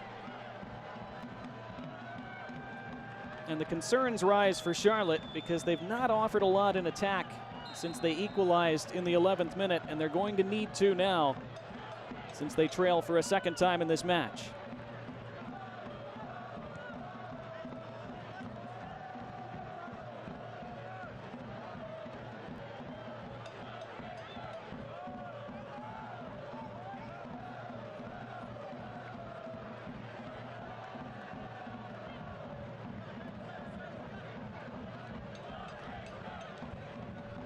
Well, City Stadium back alive. And Richmond fully deserving of that lead. They've been threatening it for a while. Now Flanagan serving it in. That took a deflection. This will be a corner for Charlotte. They immediately come back and earn themselves a set piece. And they equalized just over 2 minutes after Richmond took the lead in the first half. See if they can find another quick response. W.W. Nash corner kick. After that YMCA goal for Richmond, can Flanagan provide another equalizer for Charlotte? Flanagan curls it in, near post, thumped clear by Simon Fitch. Flanagan could keep it in play, chooses to take the throw instead. Immediately finds Mbuyu in some space by the end line, and Mbuyu's cross blocked out for another corner. So, decent response from Charlotte again, putting Richmond under some immediate pressure.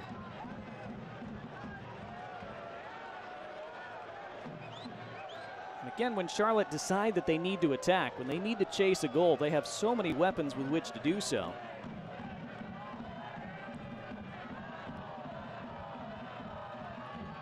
Flanagan. Fitzgerald came for it, didn't get there. Falls at the edge of the box to Sis, but he can't command it. Vignoles tries to spring something for Richmond. Held up intelligently. It was Justin Suko not wanting to turn that ball over. And Carlton Belmar the same. That's intelligent play. Just got the lead back. Don't give one away in a bad spot and give away an equalizer straight away. Richmond able to keep that possession and build something forward. Here's Belmar. He has Fitch making the overlapping run. Belmar had it bobble back to him. Gets himself to the end line. Carlton Belmar is in. Belmar squares. It falls to the penalty spot and no one there in black. It came to Sierakowski at the back post. And there's a tug back by Terzaghi, and he earns his way into the book as he dragged Flanagan back. First caution of the night for Richmond. A White Claw yellow card. The ball fell to Sierakowski, but he was having to reach back behind his body and could only get a toe on it. Nobody else in black was there for the deflection. And you see this foul by Terzaghi, an obvious yellow card.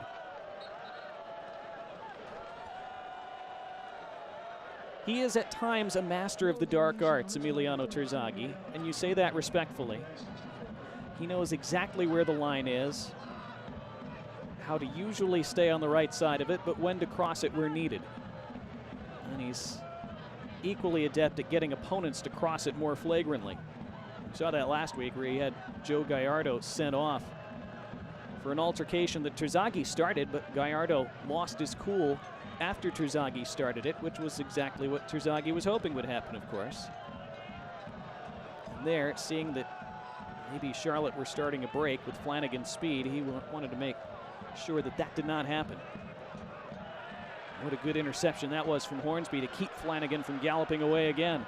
And it sets Richmond on the attack once more. Didn't have a lot of numbers forward. Here's Suko. Have men forward now. It's Belmar. There's Fitch arriving again. It's Fitch looking to cut one back. Fitch on his left. To the spot. Terzaghi didn't get much on it.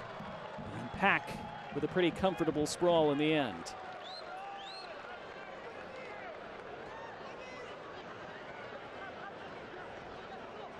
Another really well-constructed move, though, by Richmond, who again have been very short of their usual fluid attacking best for most of the first half of this year. This is the best they've looked in a while.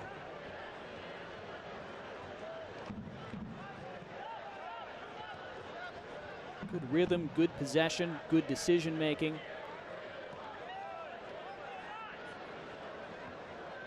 As a result, they lead by 2-1, nearly 2/3 through the 90. Ngaha. Dane Kelly, that ran away from him. Awney with the slide tackle to take it away. Terzaghi now looking to touch it away. He goes down, referee not interested. And then Ibarra not connected with, that's a needless giveaway. And Belmar the other way. Fitch, nobody else forward yet. Everybody maybe a little out of breath at the moment as they reset, and Vignoles and Sierakowski. And he calms things down. Right in front of Darren Zawatsky there, who's yelling instructions.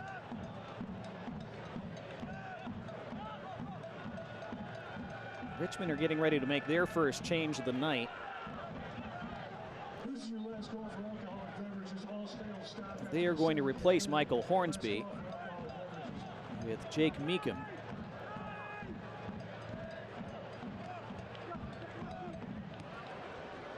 One neat play by them through the center of the park. Belmar. Night and day, first half to second half, how much of the ball Carlton Belmar has seen since the break after he saw almost none of it in the opening 45.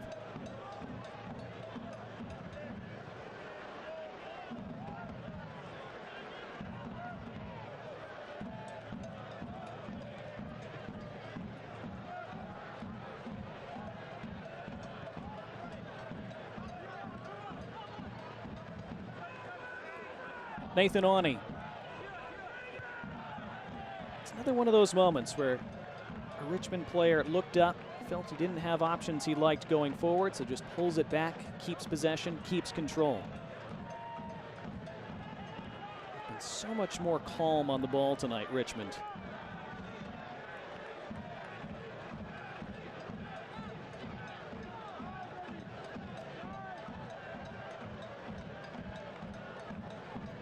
Being told Charlotte are readying a double change.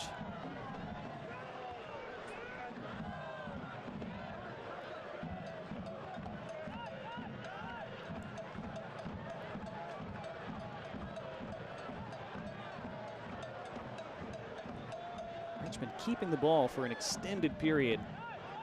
Officially, they had 55% possession in the first half. It felt like more than that. Second half feels much more slanted in their favor. They have the go-ahead goal from Emiliano Terzaghi in the 61st, assisted by Simon Fitch.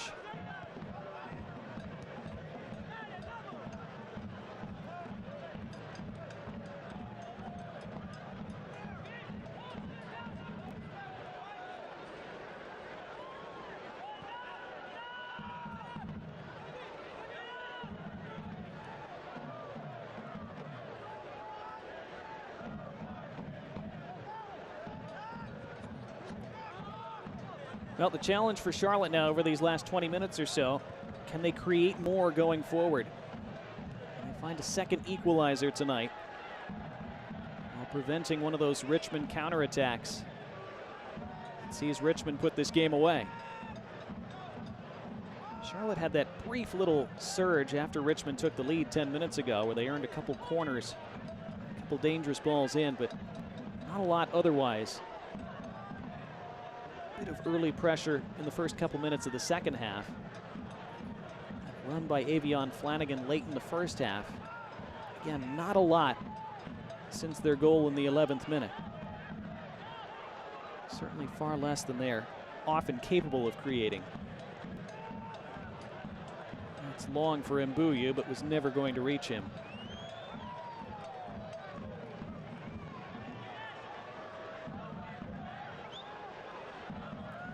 Well, if you can't watch the match, turn on Sirius XM FC 157. That's North America's only 24/7 source for engaging soccer talk, including USL All Access, Tuesday nights at 7 Eastern.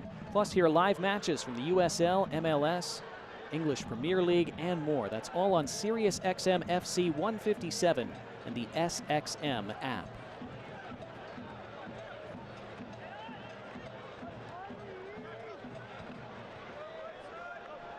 Richmond again keeping the ball for long periods of time. Fitch, what a good flick along for Belmar. Belmar's galloping forward.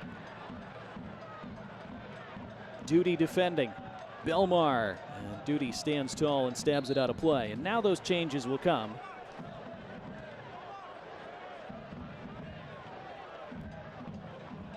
So Richmond sending on Jake Meekum for Michael Hornsby. That's a straight swap at left back. Again, Hornsby coming back after missing a couple weeks with that injury. So not able to go the full 90 minutes yet. He goes 70 instead. Also, Matthew Bentley comes on to replace Carlton Belmar.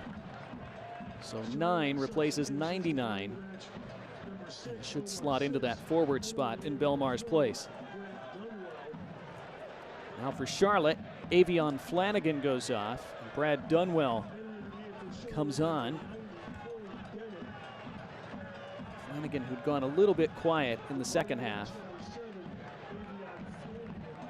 And Corey Bennett on for Omar Sis, and that's very much an attacking substitution for Charlotte. Mike Jeffries knowing he has to gamble a bit over these final 20 minutes.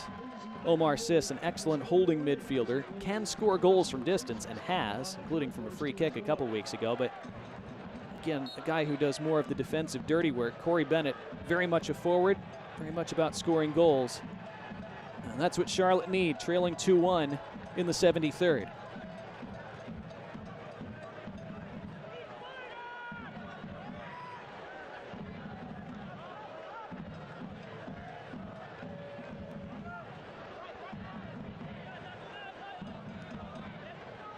Always interesting to see how a game changes after substitutions are made. With both teams making 2.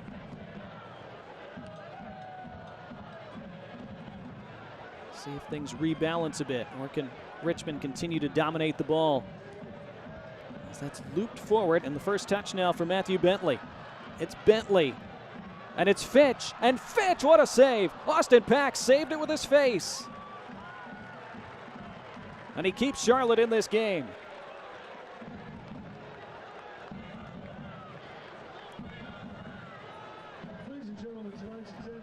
What a ball from Terzaghi, and Bentley was a little ungainly, but he made it work, and Fitch striding onto it, hit with venom.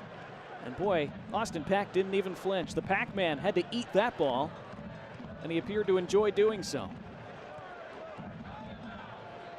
Corner kick is the result. W.W. Nash corner for Richmond, their 10th of the night.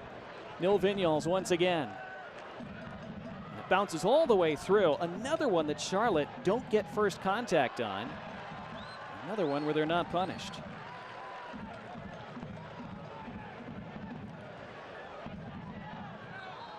Now the free kick relieves the pressure for them. I'm sure if you're a Charlotte fan, you're tired of hearing about it. But it keeps being the case. Seeing corner after corner where players in white are not winning that initial ball. Richmond have not scored from one of those yet tonight, but they do have the lead. Fabrice Ngaha kept it well for JJ. Charlotte just haven't had many sequences of possession in this second half. Have one now, though. It's clipped into the box. Nodded toward the edge, taken down by Ibarra. Good first touch. Ngaha. Ibarra, space on the left. Ibarra toward the back post. Nodded down, and JJ couldn't make the contact he wanted. That was a chance. It's a goal kick.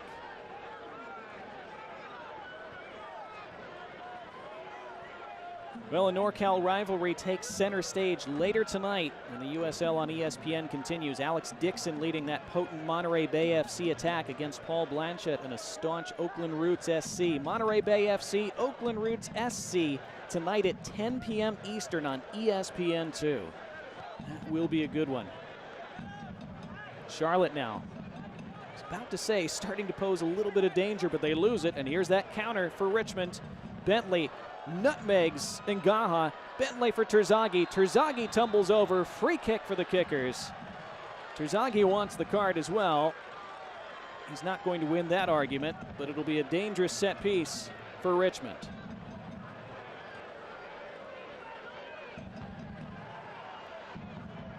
There's Bentley with the nutmeg of Ngaha. And Terzaghi drawing the foul from JJ, who says, "What did I do?" You can see where Terzaghi would be so frustrating to play against. His intelligence, his ability to make and time runs, to drop deep and deliver balls, and his ability to create sense and get contact called.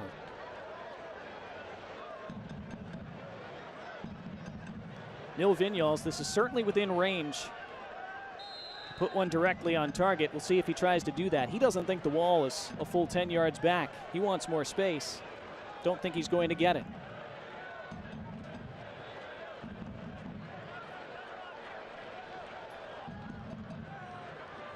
It's Nil Vignoles, just wide.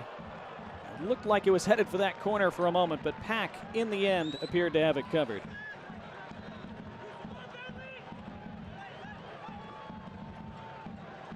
Wasn't too far away, but had it been on frame, Pack was there.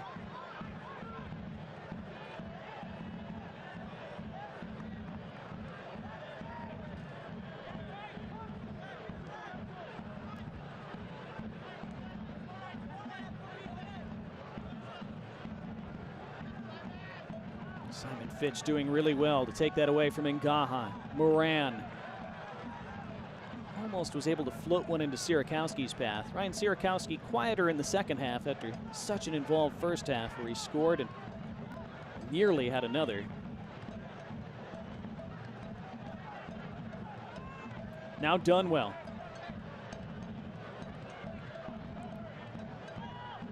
This is Corey Bennett. First time he's really been involved since coming off the bench several minutes ago.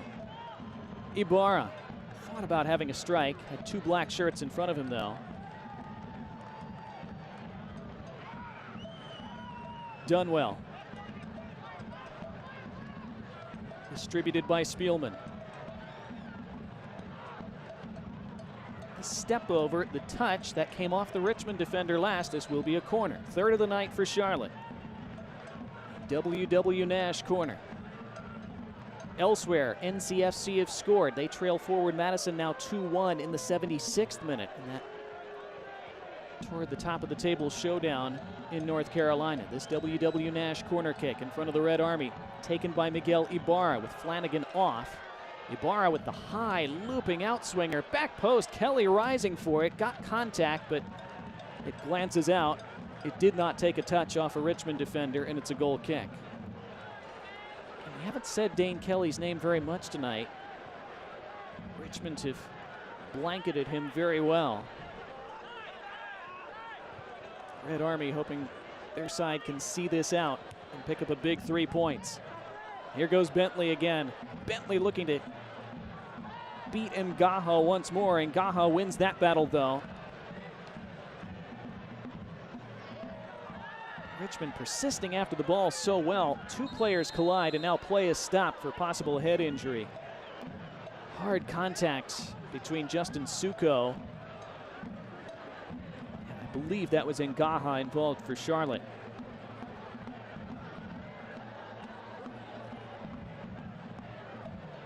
And it is Ngaha down for Independence, and Suko clutching his head.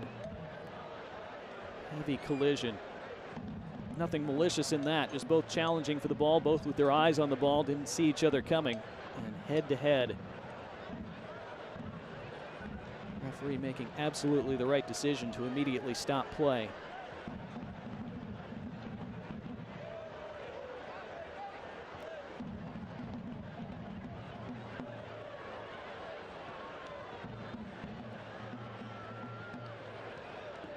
It's a shame to see a moment like that, especially in a game like this that has had such a good tempo to it. This is really the first injury stoppage we've had all night long. And we played just one additional minute in the first half, and that seems exactly right. Now concern for Ngaha and for Suko. See Ngaha up to a seated position. Suko still flat on his back.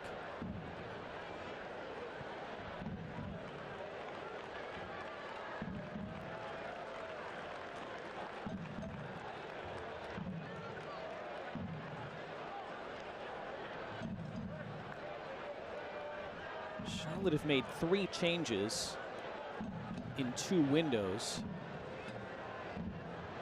Richmond have made 2 changes in 1 window, so Richmond still have plenty of options available. We have Chris Cole, Gabe Cox, Joao Gomiro, and Owain Gordon available off the bench. Now Gordon is a forward. Cox is a back. Chris Cole a defender. Gomiro is a midfielder, so if Suko has been playing on that right side of midfield, if he were to have to be subbed off, you would think Gomiro might be the man to come on, but it looks like Suko is going to stay out there for now.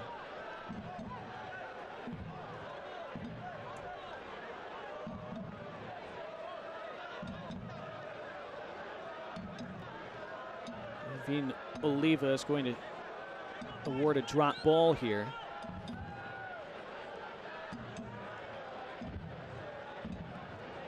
Charlotte, by the way, have Hector Acosta, Luis Alvarez, and Lucas Sawinski, outfield players still available off their bench with their 2 more subs and 1 more window in which to make them.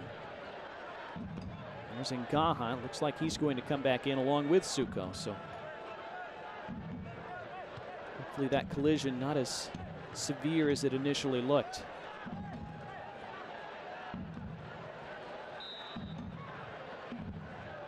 The drop ball contested and taken back by Neil Vignoles. I'm not sure if Oliva was directly awarding that drop ball to Richmond. It was a 50-50 challenge on which the stoppage came. Vignoles just took command of the ball. Now the overlapping run down the left, and offside, the flag is raised. Sierakowski had gotten himself into a promising position, but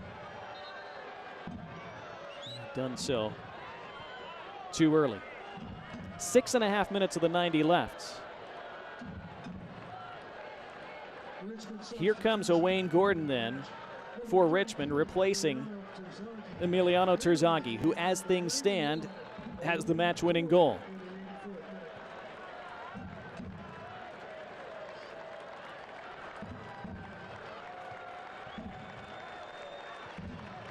The applause for Terzaghi, as usual, as the Richmond legend makes his way off the pitch tonight. Again, he was fairly quiet in the first half. Dropped back, picked up the ball, distributed quite a bit.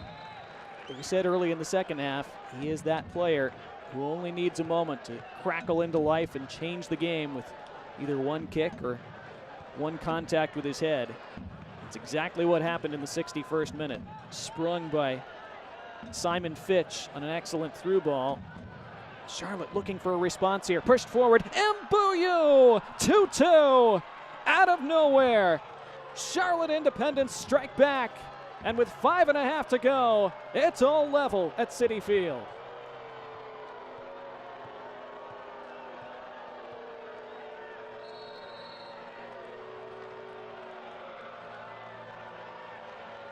Akira Fitzgerald furious with his defense, and Richmond, who have dominated most of this game in possession, in territory, in chances created, but they are pegged back late.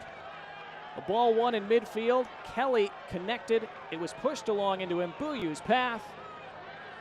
I believe it's Ryan JJ who gets that touch there. He'll get the assist. What a good finish by Tresor Mbuyu, isn't it? Able to guide it and kiss it off that far post. Mbuyu's team-leading 5th of the year. The Red Army furious. This big crowd falling silent, and Charlotte with a big opportunity now to larceny themselves a point on the road.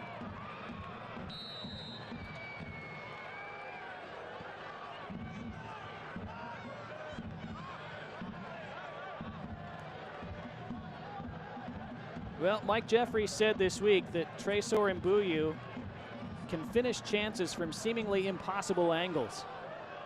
He said they've been working, though, on his movement and the timing and the variance of his runs to not be so predictable with his movement off the ball. He said he wants to get Mbuyu some more simple finishes, some more tap-ins, some more easy goals.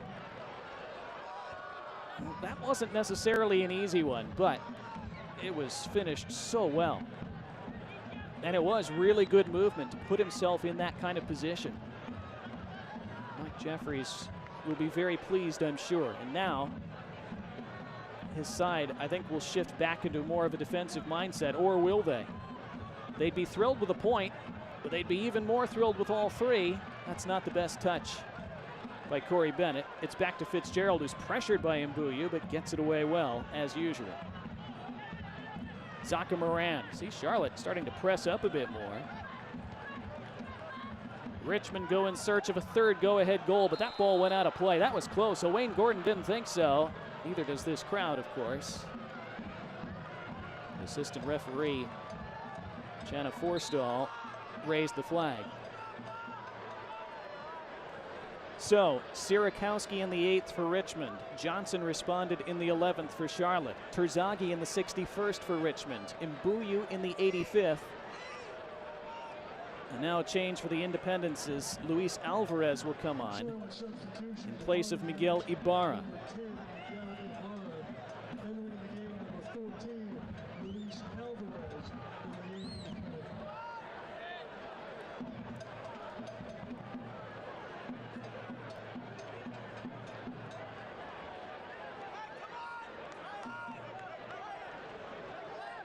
So Luis Alvarez, just 20 years old, from Honduras, spent the last couple of years playing in his home country. His first taste of American soccer this year, asked to help Charlotte at least secure a point in these final minutes. Alvarez bolstering that midfield. At least that is the plan. Oh, a slip and a giveaway there, and it'll be a throw for Charlotte. And they're not going to be in a great rush to take it. Well, again, if this stays this way, it would be a great point for Charlotte under the circumstances. Under pressure for most of the night, falling behind twice, in a tough environment. This would be a great result for them. For Richmond, it would be an extremely frustrating one. They've played so well for such long stretches. They've scored 2 very good goals. They'll feel they should have scored more. In hindsight, they're regretting not scoring more. They still have time to do so, but not a lot. Of course, they have to be careful that they don't give another one away and lose all 3 points.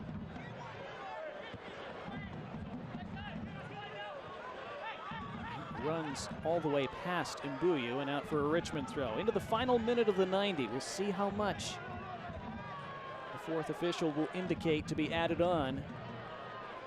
He had that one injury.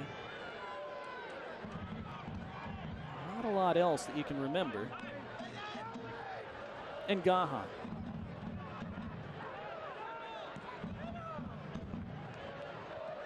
Mbuyu. That's not his best. Alvarez had no chance to reach it. Goal kick. These two sides came in separated by just 2 points in the table in 4th and 5th. At the moment, it's looking as though it will stay that way. Charlotte started in 4th, Richmond in 5th. Richmond with such a great opportunity to leapfrog them. They have 4 additional minutes in which to find a winner. Stoppage time presented by Greenswell Growers. Ran away from Bentley, though. Alvarez navigating around the referee. Done well, gave it away. It's Owain Gordon clipped down by his heels. That's going to be a yellow card for Alvarez, but it's a really good one to take. Charlotte will take that all day because otherwise Owain Gordon was off. And he's one of the fastest men on the pitch at any time. Really bad giveaway by Charlotte, who at times have struggled to manage games late, especially lately. That's just the kind of thing you can't do in that circumstance. Alvarez forced to take the yellow for his team, the yellow card presented by White Claw. It allows his teammates to hustle back into defensive shape. Free kick taken by Vignoles, looped into the box, heads rise. Knotted down, and Gordon chases it down by the touchline. Fronted by 2, and he plays it off them for a corner. A late W.W. Nash corner kick in stoppage time, the 11th of the night for Richmond. And again, so many of them have been delivered so well by Neil Vignoles. So many of them have not been dealt with initially by Charlotte, but have just not been finished by Richmond. Can they find a finish here? Vignoles toward the near post. There's a good defensive header. Shalom Duty solidly away.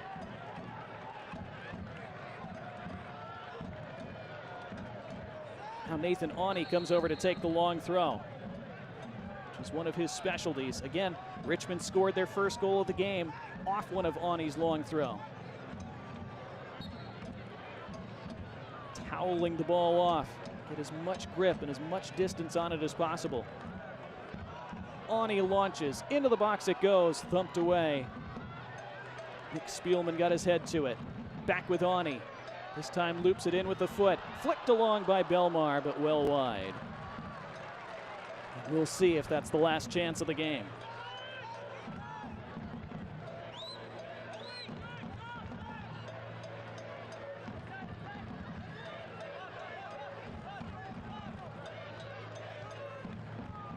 "17 shots for Richmond, 7 for Charlotte." Charlotte in position to come away from City Stadium with a point. But they're not there just yet. And here goes Wayne Gordon being matched by Ngaha. They both go over. Gordon thinking certainly he'd won a free kick. Referee saw it differently. Gordon able to win it back now, though. Gordon looking to deliver something. Not a lot in the box. Gordon with a heavy touch. Ushered out by Ngaha. And it's a goal kick. Good recovery by Ngaha. Strong defending in the end. And Wayne Gordon furious that nothing was awarded during that sequence. There's where he thought he should have had a free kick. Gordon did so well to win it back again. That's a bad giveaway by Alvarez. Then Ngaha just doing enough to muscle him off the ball and shield it out of play. Austin Pack being told to get on with this goal kick.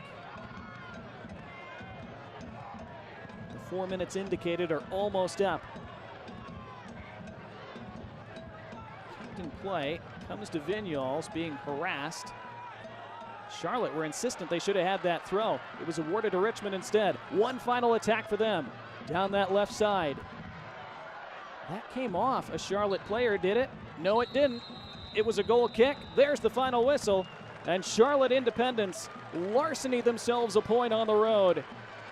As they score a late equalizer, they come from behind twice. And they split the points with Richmond tonight as it ends 2 goals each at City Stadium. Our man of the match tonight, presented by Kiter, will be Emiliano Terzaghi, who scored what for a while looked like it would be the winning goal tonight.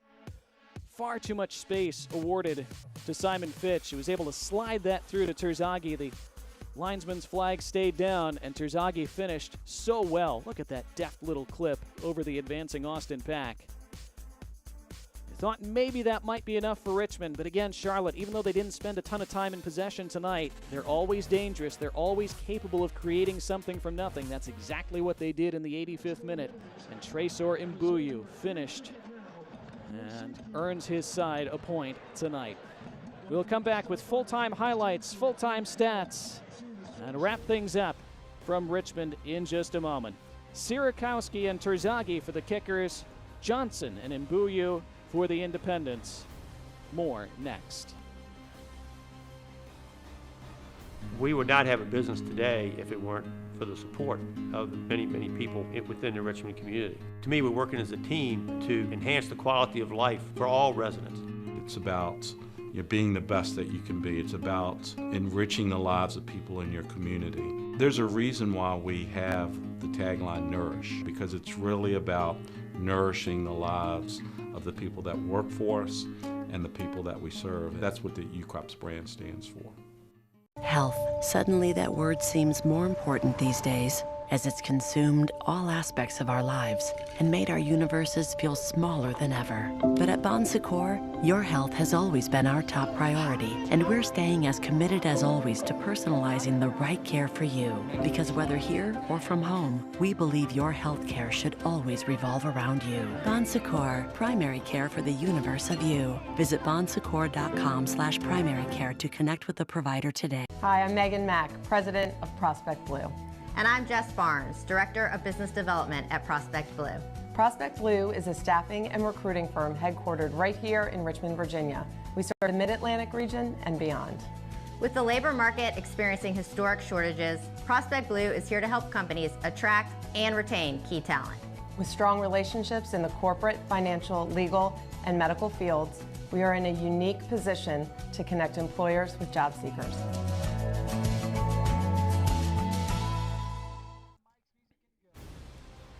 Well, a frustrating result for the home side, but a great match in Richmond. It ends 2-2 between Richmond Kickers and Charlotte Independents. Our save of the match tonight, presented by Impossible Pups. And there were some to choose from this evening. This save late in the first half for Richmond. Akira Fitzgerald denying Avion Flanagan one-on-one. Flanagan's touch took it a little wide, but Fitzgerald played the angle so well. Flanagan just knifing right through the Richmond defense all by himself. Almost took that coast to coast, but couldn't finish thanks to Akira Fitzgerald's veteran intervention. Our full-time highlights tonight are presented by YMCA, and again, plenty to choose from. 4 goals in it, could have been more. It started in the 8th minute off the long throw by Ani. Really poor clearance by Charlotte. It wasn't a clearance, was it? Glanced off a couple defenders, fell to Ryan Sierakowski, who slammed it home with that left foot for his first of the year, his first in a Richmond kit. And again, said it a few times, it's the 4th League One team he has scored with now. That is a new league record. But just a couple minutes later, here came Charlotte. Ball in from the left by Ibarra. Outstanding finish by Joel Johnson. Slicing across it on the full volley with that right foot. That's a world-class goal at any level. And it was 1-1 just 11 minutes in. In the 61st minute, Richmond regaining the lead. They'd been threatening to do so for quite a while. Simon Fitch given space to stride forward and slide Emiliano Terzaghi in, and Terzaghi doing what he does best, lifting it deftly over Austin Pack, who could do nothing about it. Pack made a number of great saves tonight. Can't expect him to make that one. Terzaghi thought he had the winner, but in the 85th minute, Charlotte able to win a ball in the midfield, forward by JJ, Dane Kelly, then JJ again. It fell to Tresor Mbuyu, and what a good finish that was. Able to guide that and kiss it off the far post. And 2-2 as Charlotte get out of here with a point. They go unbeaten against Richmond this year in 3 meetings. Full-time match stats, again presented by the YMCA. 18 shots in the end for Richmond, just 7 for Charlotte. Doesn't matter. Charlotte, who I don't usually give expected goals as a stat, but tonight their expected goals was .67. They score 2 in reality. That's all that matters. And so they match Richmond in the goals column and take that valuable point on the road to stay 2 points ahead of Richmond for the moment. That was a great save late in the first half by Austin Pack, by the way. He made a number tonight to help Charlotte steal this point on the road. Richmond showing a lot of good things as well. You suspect that better things are to come for them in the second half of this year. Should be a fascinating back half of the season in League One. For our entire great production crew, I'm Donnie Barnes saying good night from City Stadium, where it finished tonight. Richmond Kickers 2, Charlotte Independence 2. This copyrighted telecast of the United Soccer League League One cannot be retransmitted, rebroadcast, or reproduced without the expressed written consent of the United Soccer League League One.